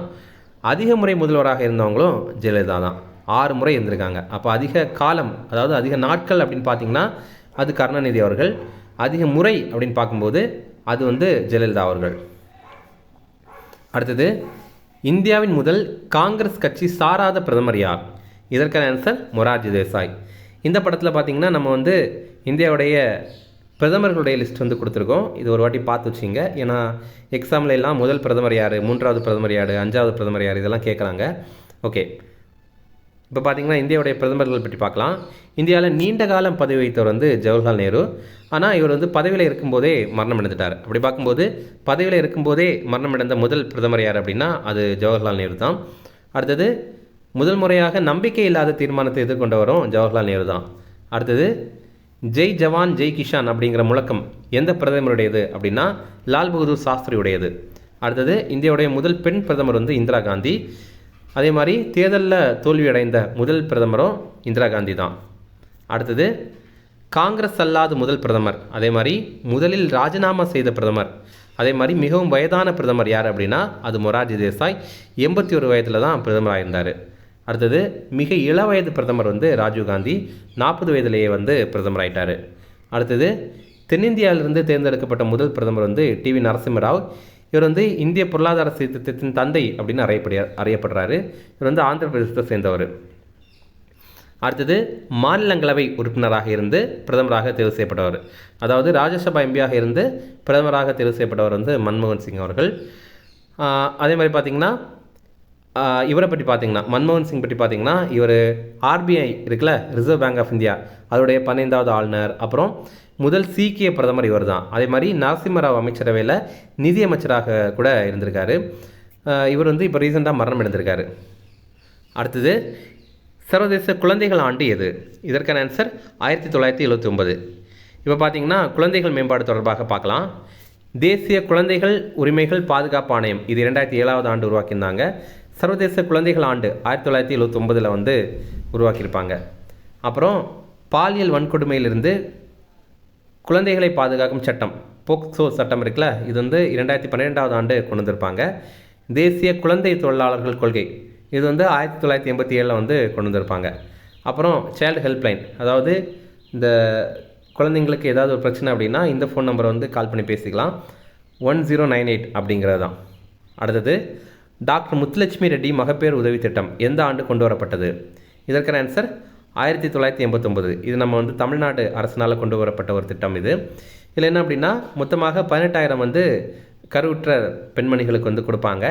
இந்த 18,000த்தையும் ஒரேடியாக கொடுக்காம 14,000 வந்து நிதியாக கையில் கொடுத்துருவாங்க. அதே மாதிரி ரூபாய் 4,000 மதிப்புள்ள ஊட்டச்சத்து பெட்டகம் வந்து வழங்குவாங்க. இது வந்து அடிக்கடி எக்ஸாமில் கேட்குறாங்க. முத்துலட்சுமி ரெட்டி மகப்பேறு உதவி திட்டம் வந்து எந்த ஆண்டுன்னு கேட்டிருக்காங்க, எவ்வளோ ரூபாய் அப்படிங்கிறதையும் கேட்டிருக்காங்க. இப்போ பெண்கள் மேம்பாடு தொடர்பான சில தகவல்கள் பார்க்கலாம். வரதட்சணை ஒழிப்பு சட்டம் 1961. அப்புறம் பணிபுரியும் இடங்களில் பெண்களுக்கு பாலியல் தொந்தரவிலிருந்து பாதுகாக்கும் சட்டம் இது 2013. அப்புறம் குடும்ப வன்முறை தடுப்பு சட்டம் இது 2005. அடுத்தது மருத்துவ முறை கருக்கலைப்பு சட்டம் 1971. அடுத்தது தேசிய மகளிர் ஆணையம் வந்து 1992 வந்து அமைத்திருப்பாங்க. தமிழ்நாட்டில் 1993 வந்து அமைத்திருப்பாங்க. அப்புறம் ஐநா சபை சர்வதேச பெண்கள் ஆண்டாக 1975வது ஆண்டை வந்து கொண்டாடியிருந்தாங்க. அடுத்தது, தகவல் அறியும் உரிமை சட்டம் எப்போது நடைமுறைக்கு வந்தது? இதற்கான answer 2005 October 12. Right to information act, தகவல் அறியும் உரிமை சட்டம். இதில் ஒருத்தர் வந்து தகவல் பெறணும் அப்படின்னா அதற்கான கட்டணமாக 10 ரூபாயை வந்து நிர்ணயம் பண்ணியிருந்தாங்க. தகவல் கோரிய 30 நாட்களுக்குள்ளாடி தகவல் வந்து வழங்கணும். ஓகேவா, இதுதான் ஒரு கண்டிஷன். இது வந்து தனி மனித சுதந்திரம் தொடர்பான தகவல் ஆயிருந்துச்சு அப்படின்னா 48 மணி நேரத்துக்குள்ளாடி தகவல் வந்து வழங்கிடணும். இப்போது ஒருத்தர் வந்து தகவல் கேட்குறாரு, ஆனால் தகவல் வந்து 30 நாட்களுக்கு மேலே தாமதமாகுது அப்படின்னா ஒரு நாளைக்கு ரூபாய் 250 வீதமாக அதிகபட்சமாக 25,000 ரூபாய் வரைக்கும் அபராதம் விதிக்கலாம். அடுத்தது ஆணையம் பற்றி பார்க்கலாம். அதாவது தகவல் ஆணையம் பற்றி பார்க்கலாம். மத்திய தகவல் ஆணையம் இதோடைய தலைவரை நியமனம் பண்ணுறது யார் அப்படின்னா குடியரசுத் தலைவர். ஆனால் இவங்களை நியமனம் பண்ணுறதுக்கு முன்னாடி ஒரு தேர்வு குழு அவங்க தேர்வு பண்ணி தான் அந்த தலைவரை வந்து குடியரசுத் தலைவர்கிட்ட கொடுக்கணும். ஜஸ்ட் நியமனம் பண்ணுறது மட்டும்தான் குடியரசுத் தலைவர். அப்போ அந்த தேர்வுக்குழு இருக்குல்ல, அந்த தேர்வுக்குழுவில் யாரெல்லாம் இருப்பாங்க அப்படின்னா பிரதமர் அவருடைய தலைமையில் தான். அப்புறம் பிரதமர்னால் நியமிக்கப்படுற கேபினெட் அமைச்சர், அடுத்தது மக்களவையுடைய எதிர்க்கட்சி தலைவர், அதே மாதிரி மாநில தகவல் ஆணையம், இதில் தலைவரை நியமனம் பண்ணுறது ஆளுநர். ஆனால் பரிந்துரை பண்ணுறது முதலமைச்சர் தலைமையிலான ஒரு குழு தான். தலைமை வந்து முதலமைச்சர், அப்புறம் உறுப்பினர்கள் பார்த்திங்கன்னா முதலமைச்சனால் நியமிக்கப்படுற ஒரு கேபினெட் அமைச்சர், அப்புறம் எதிர்க்கட்சி தலைவர், இவங்க எல்லாருமே. அடுத்தது ரொம்ப முக்கியமான கொஸ்டின், தற்போது இந்தியாவில் உள்ள அங்கீகரிக்கப்பட்ட தேசிய கட்சிகள் எத்தனை? இதற்கான ஆன்சர் 6. இப்போ பார்த்திங்க அப்படின்னா இந்தியாவில் அங்கீகரிக்கப்பட்ட தேசிய கட்சிகள் வந்து 6 இருக்குது. என்னென்ன கட்சிகள் அப்படின்னு பார்க்கலாம். அதே மாதிரி அந்த கட்சிகளுடைய சின்னங்கள் என்னென்ன அப்படிங்கிறத கொஞ்சம் பார்க்கலாம். ஃபஸ்ட்டு பாஜக கட்சி, இது வந்து தாமரை, இது உங்களுக்கு தெரியும். அடுத்தது காங்கிரஸ், இது வந்து கை சின்னம். அடுத்தது பகுஜன் சமாஜ் கட்சி, இது வந்து யானை சின்னம். அடுத்தது கம்யூனிஸ்ட் பார்ட்டி ஆஃப் இந்தியாவில் மார்க்சிஸ்ட் கட்சி. இதில் பாருங்கள் என்னென்னா கம்யூனிஸ்ட் கட்சியிலேயே 2 இருக்குது. ஒன்று பார்த்தீங்கன்னா CPI communist party of India, இன்னொன்று வந்து மார்க்சிஸ்ட் கம்யூனிஸ்ட் கட்சி. அது வந்து இங்கிலீஷில் கம்யூனிஸ்ட் பார்ட்டி ஆஃப் இந்தியா பிராக்கெட்டில் மார்க்சிஸ்ட் அப்படின்னு போடுவாங்க. இதோடைய சின்னம் என்ன அப்படின்னா கதிர் அருவாள், அப்புறம் சுத்தியல், அப்புறம் வந்து ஒரு நட்சத்திரமும் வரும். இந்த பிக்சரில் வந்து நீங்கள் நட்சத்திரத்தையும் போட்டுங்க, சரியா? ஏன்னா நார்மலான கம்யூனிஸ்ட் பார்ட்டியில் வந்து நட்சத்திரம் வராது. ஆனால் Communist party of India Marxist இருக்குல்ல, அதில் வந்து நட்சத்திரம் வரும். ஓகே. அடுத்தது ஆம் ஆத்மி கட்சி, இதோடைய சின்னம் வந்து துடைப்பம். அடுத்தது நேஷ்னல் பீப்புள்ஸ் பார்ட்டி, இது பார்த்திங்கன்னா புத்தகம். அடுத்தது இதெல்லாம் பார்த்திங்கன்னா அடிக்கடி எக்ஸாமில் கேட்குறாங்க, பொறுத்துக்களை கூட கேட்குறாங்க. அடுத்தது நோட்டா முதல் முறையாக எப்போது அறிமுகம் செய்யப்பட்டது? இதற்கான ஆன்சர் 2014. இப்போது நம்ம இந்தியாவில் இவிஎம் இருக்குல்ல, இதை முதல் முறையாக 1982 ஆண்டு கேரளாவில் நடந்த பொது தேர்தலில் வந்து கொண்டு வந்திருப்பாங்க. ஆனால் அது உச்சநீதிமன்றம் வந்து அதில் பதிவான வாக்குகளை செல்லாது அப்படின்ற மாதிரி அறிவிச்சிருப்பாங்க. அடுத்தது 1993 ஆண்டு வாக்காளர் அடையாள அட்டை வந்து நம்ம இந்தியாவில் அறிமுகம் பண்ணியிருந்தாங்க. அப்போது இந்தியாவுடைய தலைமை தேர்தல் அதிகாரியாக இருந்தவர் டிஎன் சேஷன் அப்படிங்கிறவர், அவருடைய முயற்சியின் மூலமாக தான் இதை வந்து கொண்டு வந்திருப்பாங்க. அடுத்தது தபால் வாக்குமுறை, இது 1999 வந்து கொண்டு வந்திருப்பாங்க. அப்புறம் இராணுவத்தில் பணிபுரிகிறவங்க அவங்களுடைய சார்பாக பதிலி வாக்கு ப்ராக்சி ஓட் அப்படிங்கிற அளிக்கிற முறை, இது பார்த்திங்கன்னா 2003 ஆண்டு கொண்டு வந்திருப்பாங்க. அப்புறம் இவிஎம் இருக்குல்ல, எலக்ட்ரானிக் ஓட்டிங் மிஷின், அதில் பிரெய்லி முறை, இது 2003 ஆண்டு கொண்டு வந்திருந்தாங்க. அப்புறம் 2019 ஆண்டு தான் பாராளுமன்ற தேர்தலில் இந்தியா முழுவதுமே விவிபேட்டை வந்து கொண்டு வந்திருப்பாங்க. அப்புறம் ரொம்ப முக்கியமான ஒரு சட்டத்திருத்தம் 1988 ஆண்டு கொண்டு வந்த சட்டத்திருத்தம் 61வது சட்டத்திருத்தம். இது என்னென்னா வாக்கு அளிக்கிறதுக்கான வயதை முதல்ல 21ஆக இருந்துச்சு, இப்போ வந்து 18ஆக அதை குறைத்திருக்காங்க. இது தொடர்பான ஆர்டிக்கிள் வந்து ஆர்டிக்கிள் 326. அடுத்தது உலகத்தில் முதல் முறையாக பெண்களுக்கு வாக்குரிமை வழங்குகிற நாடு எது அப்படின்னா நம்ம நியூசிலாந்து 1893 வந்து வழங்கியிருந்தாங்க. இதில் விவிபேட் இருக்குல்ல, இதோடைய விரிவாக்கம் வந்து எக்ஸாமில் கேட்குறாங்க. Voter verifiable paper audit trail அப்படிங்கிறது தான் அதோடைய விரிவாக்கம். அடுத்தது தேர்தல் ஆணையம் பற்றி கொஞ்சம் பார்க்கலாம். இது தொடர்பான ஆர்டிக்கிள் வந்து ஆர்டிக்கிள் 324. இதில் நம்ம இந்தியாவில் ஒரு தலைமை தேர்தல் ஆணையர் இருப்பாங்க, அதே மாதிரி 2 தேர்தல் ஆணையர்கள் இருப்பாங்க. இவங்களுக்கு உச்சநீதிமன்ற நீதிபதிகளுக்கு இணையான அதிகாரம் வழங்குவாங்க. இவங்களை நியமனம் பண்ணுறது நம்ம இந்தியாவுடைய குடியரசுத் தலைவர். இவங்களுடைய பதவிக்காலம் 6 ஆண்டுகள் இருக்கும், அல்லது 65 வயது ஆகிற வரைக்கும் இருக்கும். தேர்தல் தொடர்பான படிப்பு வந்து செஃபாலஜி அப்படின்னு சொல்லுவாங்க. இதில் வந்து பி சைலண்டு. தேர்தல் வகைகள் அப்படின்னு பார்த்தீங்கன்னா நேரடி தேர்தல் இருக்குது, அதே மாதிரி மறைமுக தேர்தலும் இருக்குது. மக்களே நேரடியாக போய் ஓட்டு போடுறது வந்து நேரடி தேர்தல். அதே நேரம் இப்போ வந்து மறைமுக தேர்தல்னால் மக்களால் தேர்ந்தெடுக்கப்பட்ட பிரதிநிதிகள் வந்து ஓட்டு போடுறது. இப்போ எக்ஸாம்பிள் பார்த்தீங்கன்னா குடியரசுத் தலைவர் தேர்தலில் எல்லாம் மக்களால் தேர்ந்தெடுக்கப்பட்ட எம்பி எம்எல்ஏ தான் ஓட்டு போடுறாங்க. நம்ம கூட கரண்ட் அஃபேர்ஸில் நம்ம கூட இதில் பார்த்துருப்போம்.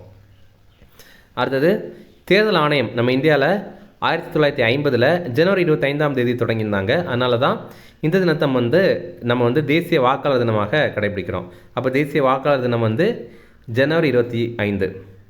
அடுத்தது முதல் பொது தேர்தல் நம்ம இந்தியாவில் 1951 ஆண்டு அக்டோபர் 25 1952 ஆண்டு பிப்ரவரி 21 வரைக்கும் நடைபெற்றது. அடுத்தது உள்ளாட்சி அமைப்புகள் பற்றி பார்க்கலாம். உள்ளாட்சி அமைப்புகளின் தந்தை என அழைக்கப்படுபவர் யார்? இதற்கான ஆன்சர் ரிப்பன். ரிப்பன் பிரபு தான் இந்தியாவில் உள்ளாட்சி அமைப்புகளை ஏற்படுத்தணும் அப்படிங்கிறதுக்கான தீர்மானத்தை 1882 வந்து கொண்டு வந்திருப்பார். அதுக்கப்புறம் அதனால் பார்த்திங்கன்னா சென்னை மாநகராட்சி கட்டடத்துடைய பேரை வந்து நம்ம ரிப்பன் கட்டடம் அப்படின்னு வச்சுருக்கோம். நீங்கள் வந்து சென்னை சென்ட்ரல் போனீங்க அப்படின்னா பாருங்கள், ரொம்ப அழகான ஒரு கட்டடம் இது. 1913 இதை வந்து திறந்துட்டாங்க.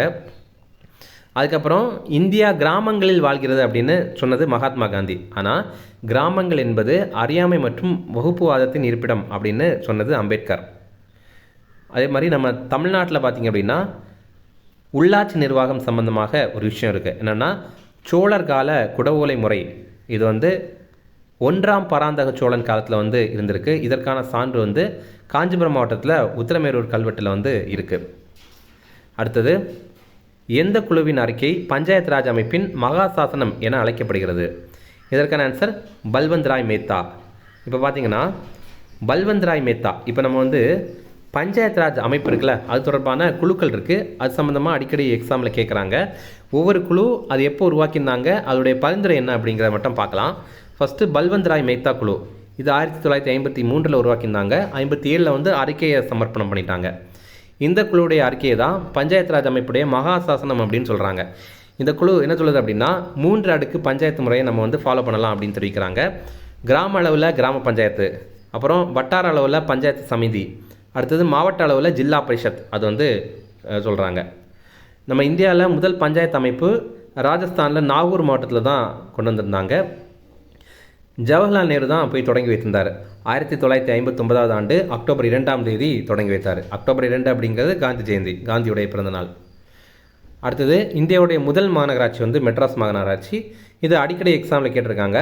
1688 இதை உருவாக்கிட்டாங்க. 2வது மாநகராட்சியாக மும்பை உருவாக்கப்பட்டது. 3வதாக கொல்கத்தா வந்து உருவாக்கப்பட்டது. இது இரண்டுமே 1726 தான் உருவாக்கப்பட்டது. அப்புறம் நம்ம இப்போ பல்வந்த் ராய் மேத்தா குழு பார்த்தோம்ல, அதே மாதிரி இன்னொரு குழு அசோக் மேத்தா குழு, இது 1977 உருவாக்கியிருந்தாங்க. 78 வந்து ரிப்போர்ட் வந்து சப்மிட் பண்ணிட்டாங்க. இவங்க என்ன சொல்கிறாங்க அப்படின்னா 2 அடுக்கு பஞ்சாயத்து முறை வேணும் அப்படிங்கிறத தெரிவிக்கிறாங்க. வட்டார அளவில் மண்டல் பஞ்சாயத்து அப்படிங்கிறது, மாவட்ட அளவில் ஜில்லா பரிஷத் அப்படிங்கிறத சொல்கிறாங்க. அடுத்தது, ஜிவிகே ராவ் குழு, இவங்க பார்த்திங்கன்னா 1985 இதை உருவாக்கியிருந்தாங்க. இது எதற்காக அமைத்திருந்தாங்க அப்படின்னா வறுமை ஒழிப்பு மற்றும் நிர்வாக செயலாக்கம் குறித்து ஆய்வு பண்ணுறதுக்காக தான் இதை அமைத்திருந்தாங்க. இதில் பாருங்கள், இது வந்து பஞ்சாயத்து ராஜ் அமைப்பை அதுக்காக இது அமைக்கப்படலை. இது வந்து வறுமை ஒழிக்கிறதுக்கு, அதே மாதிரி நிர்வாக செயலாக்கம் குறித்து ஆய்வு செய்கிறதுக்காக தான் இந்த ஜிகே ராவ் வந்து இந்த குழு வந்து அமைத்திருந்தாங்க. இந்த அமைப்பு என்ன சொல்லுது அப்படின்னா, இந்த குழு என்ன சொல்லுது அப்படின்னா பஞ்சாயத்து ராஜ் அமைப்புகளை வேறற்ற பொருட்கள் அப்படின்னு வர்ணிக்குது. அதை இன்னும் ஸ்ட்ராங் பண்ணணும் அப்படின்ற மாதிரி கூட சொல்லுது. அடுத்தது, LM சிங்வி குழு, இது வந்து 1986 உருவாக்கியிருந்தாங்க. இந்த அமைப்புடைய பரிந்துரை உள்ளாட்சி அமைப்புகளுக்கு அரசியலமைப்பு அங்கீகாரம் வந்து வழங்கணும் அப்படிங்கிறத தெரிவித்திருந்தாங்க. அதே மாதிரி நியாய பஞ்சாயத்தை வந்து ஏற்படுத்தணும் அப்படிங்கிறத தெரிவித்திருந்தாங்க. நம்ம எக்ஸாமில் எப்படி கேட்கலாம் அப்படின்னா உள்ளாட்சி அமைப்புகளுக்கு அரசியலமைப்பு அங்கீகாரம் வழங்கணும் அப்படின்னு தெரிவித்தது எந்த குழு அப்படின்னு கேட்கலாம். அது வந்து LM சிங்வி குழு அப்படிங்கிறது தான். அடுத்தது, PK தங்கன் குழு, இது வந்து 1988 உருவாக்கப்பட்டது. பஞ்சாயத்து ராஜ் அமைப்புகளை வலுப்படுத்துறதுக்கு பரிந்துரை வழங்கியிருந்தாங்க. அப்புறம் காட்கில் குழு 1988. இந்த அமைப்புடைய பரிந்துரை பார்த்திங்கன்னா அதோடைய அடிப்படையில் தான் இந்த பஞ்சாயத்து ராஜ் அமைப்புகளை வந்து சட்ட அங்கீகாரம் வழங்குகிற ஒரு சட்டத்திருத்த மசோதா வந்து தயார் பண்ணோம் அப்படிங்கிறத முடிவு பண்ணாங்க. நம்ம பார்த்துருந்தோம்ல, இந்த பஞ்சாயத்து ராஜ் தொடர்பான சட்டத்திருத்தம் எது, அப்புறம் வந்து முனிசிபாலிட்டி தொடர்பான சட்டத்திருத்தம் இதெல்லாம் நம்ம பார்த்துருந்தோம். அப்புறம் இப்போது பஞ்சாயத்து ராஜ் முக்கியமான ஒரு விஷயம் என்ன அப்படின்னா கிராம சபை கூட்டம். இந்தியாவில் மொத்தமாக 4 நாட்கள் கிராம சபை கூட்டம் நடக்கும். ஒன்று ஜனவரி 26 நம்ம இந்தியாவுடைய குடியரசு தினம், அப்புறம் May 1 உழைப்பாளர் தினம், அப்புறம் ஆகஸ்ட் 15 குடியரசு தினம், சுதந்திர தினம், அடுத்து வந்து அக்டோபர் 2 காந்தி ஜெயந்தி. இது கூடவே தமிழ்நாட்டில் 2 நாட்கள் நடைபெறும். அது வந்து மார்ச் 22 உலக நீர் தினம், அப்புறம் வந்து நவம்பர் 1 உள்ளாட்சி தினம். ஓகே, அடுத்தது மத்திய மாநில அரசு இதோடைய உறவுகள் தொடர்பான குழுக்கள் பற்றி பார்க்கலாம். ஃபஸ்ட்டு ராஜமன்னார் குழு, இது வந்து 1969 71 அந்த டைமில் வந்து அமைத்திருந்தாங்க. அதாவது 1969 வந்து உருவாக்கியிருந்தாங்க. 71 வந்து ரிப்போர்ட்டை சப்மிட் பண்ணிட்டாங்க. இதில் என்ன சிறப்பு அப்படின்னா இது தமிழ்நாடு அரசினால் அமைக்கப்பட்ட ஒரு குழு. இதோடைய முக்கிய பரிந்துரை என்ன அப்படின்னா மாநிலங்களுக்கு தன்னாட்சி வேணும், அட்டானமஸ் வேணும் அப்படிங்கிறத தெரிவித்திருப்பாங்க. அதே மாதிரி ஐஏஎஸ் ஐபிஎஸ் மாதிரிப்பட்ட பணிகள் வந்து மாநிலங்களுக்கு தேவையில்லை அப்படிங்கிறத தெரிவித்திருப்பாங்க.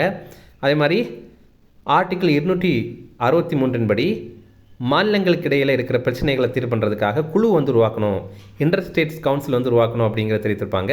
யாருடைய தலைமையில் அப்படின்னா பிரதமர் தலைமையில் இப்போ வந்து அதை அமைத்துட்டாங்க. அடுத்தது இதில் முக்கியமான விஷயம் என்ன அப்படின்னா மத்திய அரசு இந்த பரிந்துரைகளை எதையுமே ஏற்றுக்கொள்ளலை, எல்லாத்தையுமே நிராகரிச்சிட்டாங்க. அடுத்தது ஆனந்த்பூர் சாஹிப் தீர்மானம், இது 1973 வந்து கொண்டு வந்திருந்தாங்க. இதில் பஞ்சாபில் அகாலிதளம் அப்படிங்கிற கட்சி கொண்டு வந்த தீர்மானம் தான் இது. இதில் என்ன சொல்கிறாங்க அப்படின்னா மத்திய அரசு வந்து ஒரு சில துறைகளை மட்டும்தான் கையில் வச்சுக்கணும். அது என்னென்ன அப்படின்னா பாதுகாப்பு, வெளியுறவு, தொலைத்தொடர்பு, பணம் வெளியிடுதல், இது மட்டும்தான் கையில் வச்சுக்கணும். மற்ற எல்லாத்தையும் மாநில அரசுக்கிட்ட கொடுத்துடணும் அப்படிங்கிறது தான் தெரிவிக்கிறாங்க. இதையுமே மத்திய அரசு வந்து நிராகரிச்சிட்டாங்க. அடுத்தது மேற்கு வங்காள கம்யூனிஸ்ட் அறிக்கை, இது 1907 வந்து கொண்டு வந்திருப்பாங்க. இதில் என்ன சொல்லியிருப்பாங்க அப்படின்னா அரசியலமைப்பில் கூட்டாட்சி அப்படிங்கிற வார்த்தையை சேர்க்கணும் அப்படிங்கிறத தெரிவித்திருப்பாங்க. அடுத்தது 7வது அட்டவணை வந்து திருத்தப்பட வேண்டும் அப்படிங்கிறத தெரிவித்திருப்பாங்க. அடுத்தது சர்க்காரியா குழு, ரொம்ப முக்கியமானது. 1983 ஆண்டு இது உருவாக்கியிருந்தாங்க. இதோடைய அறிக்கை வந்து 1987 ஆண்டு வெளியாயிருந்தது. இது மத்திய அரசு அமைத்த குழு. மாநில அரசு, அதாவது தமிழ்நாடு உருவாக்கின குழு வந்து ராஜமன்னார் குழு. ஆனால் மத்திய அரசு உருவாக்கின குழு வந்து சர்க்காரியா குழு அப்படிங்கிறது தான். இந்த குழு மத்திய மாநில உறவுகளை பலப்படுத்துறதுக்காக 247 பரிந்துரைகளை வந்து வழங்கியிருந்தாங்க.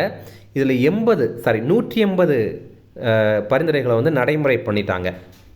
இதில் முக்கியமான பரிந்துரைகள் பற்றி பார்த்தீங்கன்னா அகில இந்திய பணிகள் இருக்குல்ல, ஐஏஎஸ் ஐபிஎஸ், இதை வந்து மேலும் வலுப்படுத்தணும் அப்படிங்கிறத தெரிவிக்கிறாங்க. அடுத்தது மும்மொழி கொள்கையை வந்து அமல்படுத்தணும் அப்படிங்கிறத தெரிவிக்கிறாங்க. அடுத்தது ஆளுநரை நியமனம் பண்ணுறதுக்கு முன்னாடி மாநில முதல்வரை கலந்து ஆலோசிக்கணும் அப்படிங்கிறத தெரிவிக்கிறாங்க. அடுத்தது ஆளுநர் வந்து அரசியல் தொடர்பு இல்லாதவங்களாக இருக்கணும் அப்படின்னு சொல்கிறாங்க. எந்த ஒரு அரசியல் கட்சியை சாராதவராக இருக்கணும், அதே மாதிரி வெளி மாநிலம் சார்ந்தவராக இருக்கணும் அப்படிங்கிறத தெரிவித்திருந்தாங்க. இப்போ இந்த கடைசி 2 பாயிண்ட் பாருங்கள். இது வந்து பொதுவாக நடக்கிறது இல்லை, இது வந்து எக்ஸாமில் கேட்டிருக்காங்க. ஆளுநரை வந்து நியமனம் பண்ணுறதுக்கு முன்னாடி மாநில முதல்வரை கலந்தாலோசிக்கணும் அப்படின்னு சொல்கிறது வந்து எந்த குழுவுடைய பரிந்துரை அப்படின்றது தான். அது வந்து சர்க்காரியா குழுவுடைய பரிந்துரை. அடுத்தது புஞ்சி கமிட்டி, இது 2007 ஆண்டு அமைத்திருந்தாங்க. இந்த அமைப்புடைய முக்கிய பரிந்துரை ஒரு மாநிலத்தில் கிளர்ச்சியினால் பாதிக்கப்பட்ட பகுதிகளில் மட்டும்தான் குடியரசுத் தலைவர் ஆட்சி வந்து நடத்தணும் அப்படிங்கிறத சொல்லியிருக்காங்க. அடுத்தது வெங்கடாச்சலயா குழு, இது வந்து 2000 ஆண்டு உருவாக்கியிருந்தாங்க. 2002 ஆண்டு அறிக்கை வெளியிட்டிருந்தாங்க. இவங்க என்ன சொல்கிறாங்க அப்படின்னா இது வந்து வாஜ்பாய் தலைமையிலான தேசிய ஜனநாயக கூட்டணி அரசாங்கம் தான் அமைத்திருந்தாங்க. இவங்க என்ன சொல்லியிருக்காங்கன்னா அரசியலமைப்பில் சீர்திருத்தங்கள் வந்து கொண்டு வரணும் அப்படின்ற மாதிரி பொதுவாக சொல்லியிருக்காங்க. இப்போ பார்த்தீங்கன்னா நம்ம வந்து பஞ்சாயத்து அமைப்புகள் தொடர்பான குழுக்களையும் பார்த்தோம். அதே மாதிரி இங்கே வந்து மத்திய மாநில உறவுகள் தொடர்பான குழுக்களையும் பார்த்தோம். இந்த 2லையுமே நம்ம வந்து எந்த குழுவை எந்த ஆண்டு உருவாக்கியிருந்தாங்க அதெல்லாம் பார்க்கணும். ஏன்னா எது முதல்ல உருவாக்கியிருந்தாங்க அந்த வரிசைப்படுத்துக கால வரிசையில் அப்படின்ற மாதிரி கேட்பாங்க. அதனால் நம்ம கண்டிப்பாக அதை பார்த்துக்கணும். அடுத்தது ஃபினான்ஸ் கமிஷன், நிதி ஆணையம், இதில் யாரெல்லாம் தலைவராக இருக்காங்க அப்படிங்கிறத நிறைய முறை எக்ஸாமில் கேட்டிருக்காங்க. ஒரே எக்ஸாம்லேயே 4-5 கொஸ்டின் வந்து கேட்டிருக்காங்க. ஃபஸ்ட்டு பார்த்தீங்கன்னா நிதி ஆணையம், முதல் நிதி ஆணையத்துடைய தலைவர் வந்து கேசி நியோகி. 2வது வந்து சந்தானம். இதெல்லாம் ஏதாவது ஷார்ட்கட் வச்சு தான் ஞாபகம் வச்சுக்கணும், அப்படின்னா தான் வந்து நம்ம ஞாபகம் வச்சுக்க முடியும். அதனால் ஏதாவது ஷார்ட்கட் வந்து ஞாபகம் வச்சுங்க. அடுத்தது 3வது நிதி ஆணையத்துடைய தலைவர் வந்து சந்தா அப்படிங்கிறவர். இது எப்படி எனக்கு தெரிஞ்ச ஒரு சில ஷார்ட்கட் மட்டும் சொல்கிறேன். இப்போ பார்த்தீங்கன்னா 3 முறையும் வந்து நம்ம சந்தா கட்டணும். இப்போ சந்தா அப்படின்னா நம்ம வந்து சப்ஸ்கிரிப்ஷன் அப்படிங்கிறது தான். இப்போ நம்ம வயத்துக்கு கொடுக்குற 3 முறை சப்ஸ்கிரிப்ஷன் தான் வந்து 3 முறை சாப்பாடு அப்படிங்கிறது. அடுத்து 4 வந்து ராஜா மன்னார். இப்போ 4 பேர் வந்து ஒருத்தர் ராஜான்னு ஒத்துக்கிட்டாருன்னா அவர் ராஜா மன்னார் ஆயிடுவார். அடுத்தது 5, அடுத்து வந்து மகாவீர் தியாகி. ஓகேவா?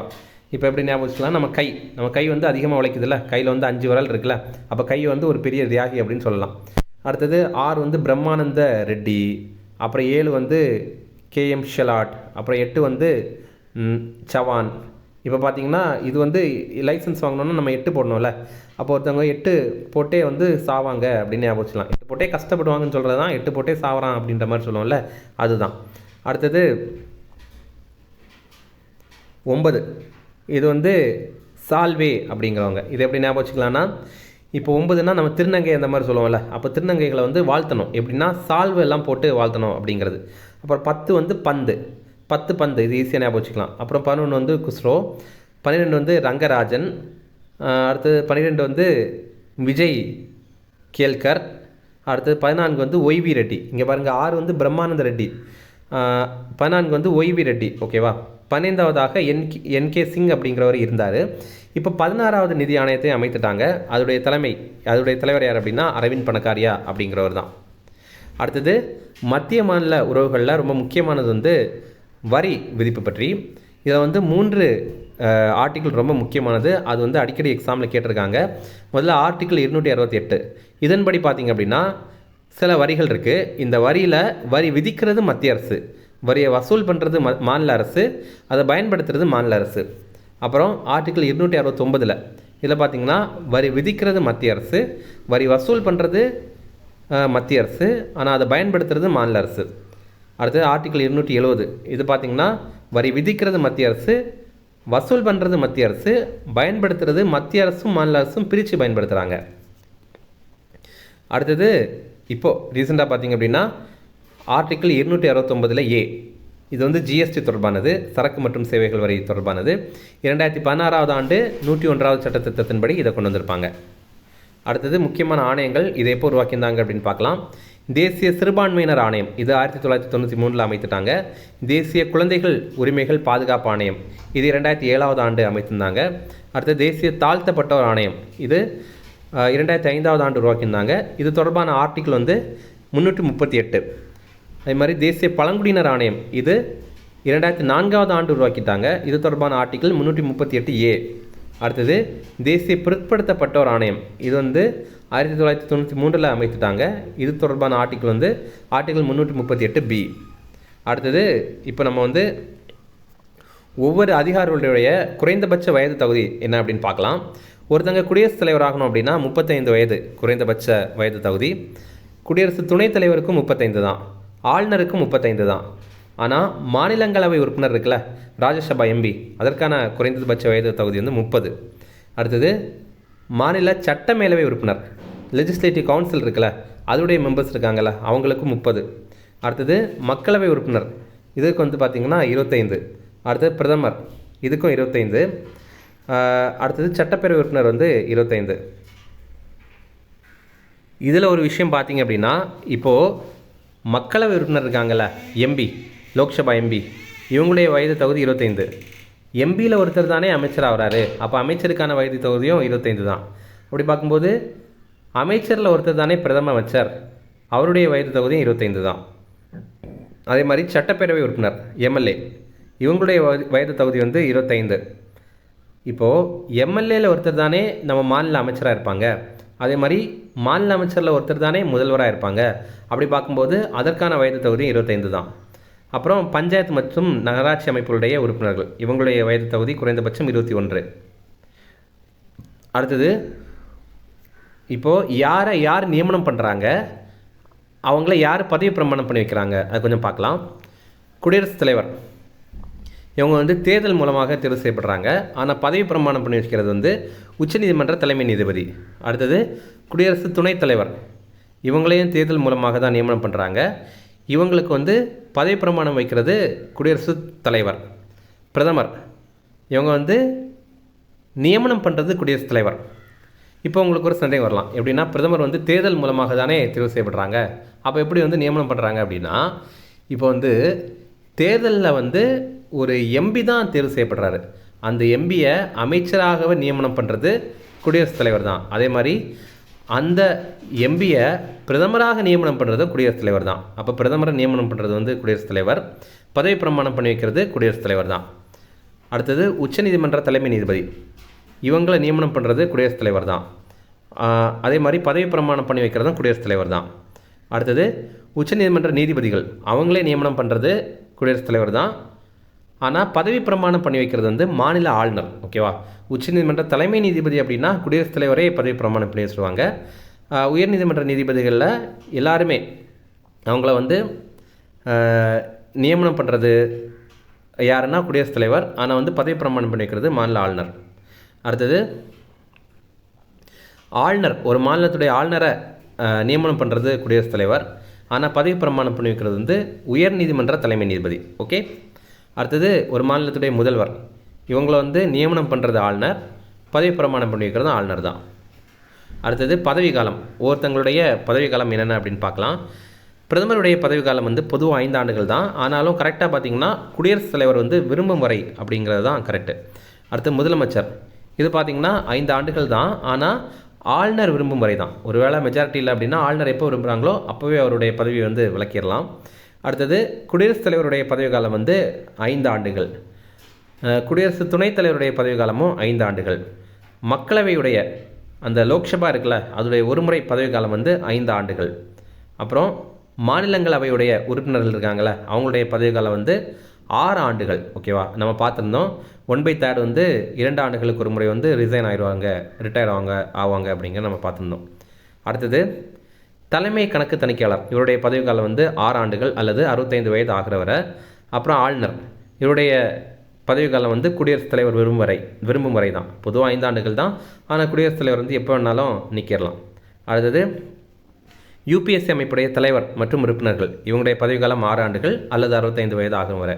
அதே மாதிரி டிஎன்பிஎஸ்சி தலைவர் மற்றும் உறுப்பினர்கள், இவங்களுடைய பதவிக்காலம் 6 ஆண்டுகள் அல்லது 62 வயது ஆகிற வரைக்கும். ஓகே, இதில் நம்ம இன்னொரு விஷயத்தை மிஸ் பண்ணிட்டோம். என்னென்னா உச்சநீதிமன்ற நீதிபதிகள், இவங்களுடைய பதவிக்காலம் வந்து 65 ஆண்டுகள். உயர்நீதிமன்ற நீதிபதிகளுடைய பதவிக்காலம் வந்து 62 ஆண்டுகள். அடுத்தது இதை தவிர சில டீட்டெயில். டெமோக்ரஸி அப்படிங்கிறது ஒரு கிரேக்க சொல், ரிப்பப்ளிக் அப்படிங்கிறது ஒரு லத்தீன் சொல். அடுத்தது சுதந்திரம், சமத்துவம், சகோதரத்துவம், இதெல்லாம் நம்ம இந்திய அரசியலமைப்பில் வந்து முகவுரையில் சேர்த்துருப்பாங்கல்ல, இதெல்லாமே 1789 ஆண்டு பிரெஞ்சு புரட்சி நடந்திருக்கும், அப்போ வந்து கொண்டு வந்த தத்துவம். அடுத்தது சமூக பொருளாதார மற்றும் அரசியல் நீதி, இது வந்து 1917 ஆண்டு ரஷ்ய புரட்சி அல்லது போல்ஸ்விக் புரட்சி அப்படின்னு அந்த புரட்சி சொல்லுவாங்க, அதில் கொண்டு வந்த தத்துவம். அடுத்தது முக்கியமான அமெண்ட்மெண்ட் பற்றி பார்க்கலாம், முக்கியமான சட்ட திருத்தங்கள் பற்றி பார்க்கலாம். சட்ட திருத்தங்கள் தொடர்பான ஆர்டிக்கிள் வந்து ஆர்டிக்கிள் 368. முதல்ல ஃபஸ்ட்டு சட்ட திருத்தம் 1951. இது என்ன அப்படின்னா, சமூக பொருளாதார அளவில் பின்தங்கிய வகுப்பினருக்கு ஒரு மாநில அரசு நினச்சாங்க அப்படின்னா சிறப்பு ஏற்பாடு வந்து பண்ணலாம். இப்போ வந்து நமக்கு ரிசர்வேஷன்லாம் கொடுக்குறாங்கல்ல, அதுதான். அடுத்தது இதே சட்டத்தில் தான் ஜமீன்தாரி முறை வந்து ஒழிக்கப்பட்டது.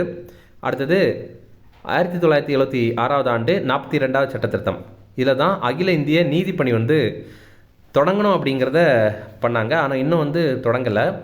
ஆர்டிக்கிள் 312 அகில இந்திய நீதிப்பணி அப்படிங்கிற ஒன்றை சேர்த்துருக்காங்க. அடுத்தது இந்த 42வது சட்ட திருத்தம் தான் சிறிது அரசியலமைப்பு அப்படின்னு அழைக்கிறாங்க. அடுத்தது 44வது சட்ட திருத்தம், இது 1978. இது பார்த்திங்கன்னா இதில் வந்து உள்நாட்டு கலவரம் அப்படிங்கிற வார்த்தையை நீக்கிட்டு ஆயுத கிளர்ச்சி அப்படிங்கிற வார்த்தையை வந்து சேர்த்துட்டாங்க. இப்போது இது எதில் அப்படின்னா நேஷ்னல் எமர்ஜென்சி இருக்குல்ல, நம்ம தேசிய அவசர நிலை இருக்குல்ல, ஆர்டிக்கிள் 352, அதில் தான். அதுக்கு முன்னாடி உள்நாட்டு கலவரம் அப்படின்னு இருந்தாலே நம்ம வந்து தேசிய அவசர நிலை பிரகடனம் பண்ணலாம் அப்படின்ட்டு இருந்துச்சு. ஆனால் அதுக்கப்புறம் பார்த்திங்கன்னா உள்நாட்டு கலவரம் எல்லாம் கிடையாது, ஆயுத கிளர்ச்சி ஏற்பட்டுச்சுன்னா தான் இது வந்து பிரகடனம் பண்ணணும் அப்படின்ற மாதிரி சொல்லியிருந்தாங்க. அடுத்தது 1991 ஆண்டு 69வது சட்ட திருத்தம், டெல்லிக்கு தேசிய தலைநகர் பகுதி அப்படிங்கிற சிறப்பு அந்தஸ்து கொடுத்தாங்க. அதுக்கு முன்னாடியே டெல்லி வந்து தேசிய தலைநகர் தான். ஆனால் அந்த சிறப்பு அங்கீகாரம் இருக்குல்ல, என்சிஆர் ரீஜன் அப்படின்னு சொல்லுவாங்க, நேஷ்னல் கேபிட்டல் ரீஜன் அப்படின்னு சொல்லுவாங்க, அந்த ஒரு அந்தஸ்து வந்து அதில் தான் கொடுத்துருந்தாங்க. அடுத்தது 97வது சட்ட திருத்தம் 2011. இது வந்து பார்ட் 9Bயில் கூட்டுறவு சங்கங்கள் அப்படிங்கிறத புதிதாக சேர்த்துருந்தாங்க, கோஆப்ரேட்டிவ் சொசைட்டிஸ் அப்படிங்கிறத சேர்த்துருந்தாங்க. அடுத்தது 99வது சட்ட திருத்தம் 2014, தேசிய நீதிபதிகள் நியமன ஆணையம், இது வந்து அமைக்கிறதுக்கான வழிவகை பண்ணியிருந்தாங்க. ஆனால் என்னென்னா இப்போ வந்து அதை கேன்சல் பண்ணிவிட்டு கொலீஜியம் அமைப்பு தான் நீதிபதிகளை வந்து நியமனம் பண்ணுறாங்க. ஓகேவா, அதாவது நியமனம் பண்ணுறது வந்து வேறு, ஆனால் வந்து கொலீஜியம் அமைப்பு தான் தேர்வு பண்ணி கொடுக்குறாங்க. ஓகே, ஆனால் இது வந்து இந்த என்ஜேஏசி அமைப்பு இருக்குல்ல, என்ஜேஏசி அவங்க தான் பண்ணணும் அப்படின்ற மாதிரி அந்த சட்டத்திருத்தம் வந்து கொண்டு வந்திருந்தாங்க. ஆனால் அதை அப்புறம் கேன்சல் பண்ணிட்டாங்க. அடுத்தது 100வது சட்டத்திருத்தம் 2015. இதன்படி பார்த்திங்கன்னா இந்திய வங்காளதேச நில எல்லை ஒப்பந்தம் வந்து கொஞ்சம் போட்டிருந்தாங்க. அதில் சில நில எல்லைகளை வந்து மறுசீரமைப்பு பண்ணியிருந்தாங்க. இதன் அடிப்படையில் 1வது அட்டவணை வந்து திருத்தப்பட்டிருக்குது. அடுத்தது நம்ம தமிழக சட்ட மேலவை இதை வந்து நீக்கிட்டாங்க. அதற்கான மசோதா வந்து 1986 கையெழுத்தாயிருந்தது. இதை எப்போ நீக்கியிருந்தாங்கன்னா 1986 நவம்பர் 1ஆம் தேதி நீக்கிட்டாங்க. இப்போது சட்டப்பேரவை மற்றும் சட்ட மேலவை இருக்கிற 6 மாநிலங்கள் என்னென்ன அப்படின்னா ஆந்திரா, தெலுங்கானா, கர்நாடகா, மகாராஷ்டிரா, பீகார் மற்றும் உத்தரப்பிரதேசம். இதை நம்ம ஈஸியாக ஞாபகம் வச்சுக்கலாம். இப்போ பாருங்கள், இந்த மேப்பில் பாருங்கள், இங்கே ஆந்திரா இருக்குது, அடுத்தது தெலுங்கானா இருக்குது, அதுக்கு அடுத்தது கர்நாடகா இருக்குது, அதுக்கு அடுத்தது மகாராஷ்டிரா இருக்குது. இந்த 4 ஒரு செட்டாக இருக்குல்ல, அதனால் இதை ஈஸியாக ஞாபகம் வச்சுக்கலாம். அப்புறம் யூபி, பீகார் மட்டும் தனியாக இருக்குது, அது மேலே இருக்குது. ஓகேவா, அது நீங்கள் ஈஸியாக ஞாபகம் வச்சுக்கலாம். ஓகே, அவ்வளோதான் ஃப்ரெண்ட்ஸ். இந்த வீடியோவை இவ்வளோ நேரம் பொறுமையாக பார்த்துருந்தவங்க எல்லாருக்குமே ரொம்ப நன்றி. இந்த வீடியோ பிடிச்சா கண்டிப்பாக ஒரு லைக் பண்ணுங்கள். நம்ம வந்து ஏற்கனவே பார்ட் 1 வீடியோவில் முக்கியமான 100 கொஸ்டின் வந்து டிஎன்பிஎஸ்சி குரூப் 2க்கு எதிர்பார்க்குறது போட்டிருந்தோம். நம்ம வந்து பார்ட் 2 வீடியோவில் எக்கனாமிக்ஸ், அதுக்கப்புறம் வந்து ஹிஸ்ட்ரி எல்லாம் சேர்த்து வீடியோ போடலாம் அப்படின்னு பிளான் பண்ணியிருந்தோம். ஆனால் வந்து டைம் கிடைக்கல, அதனால தான் இந்த வீடியோ நம்ம போட்டிருக்கோம். இந்த வீடியோ நீங்கள் கண்டிப்பாக பாருங்கள். மற்ற சப்ஜெக்ட்லாம் நீங்களே படிச்சிருப்பீங்க அப்படின்னு நினைக்கிறேன். நம்ம இன்னொரு நாள் வந்து ஃப்யூச்சரில் அதெல்லாம் வீடியோவாக போடலாம். இந்த வீடியோ பிடிச்சா கண்டிப்பாக லைக் பண்ணுங்கள், நம்ம சேனலுக்கு சப்ஸ்கிரைப் பண்ணிச்சிங்க. நீங்கள் லைக் பண்ணிங்க அப்படின்னா தான் இதே மாதிரி வந்து நிறைய வீடியோ நம்ம போடுறதுக்கு ஒரு மோட்டிவேஷனாக இருக்கும். அதனால் கண்டிப்பாக ஒரு லைக் மட்டும் பண்ணிவிட்டு போங்க. தேங்க்யூ.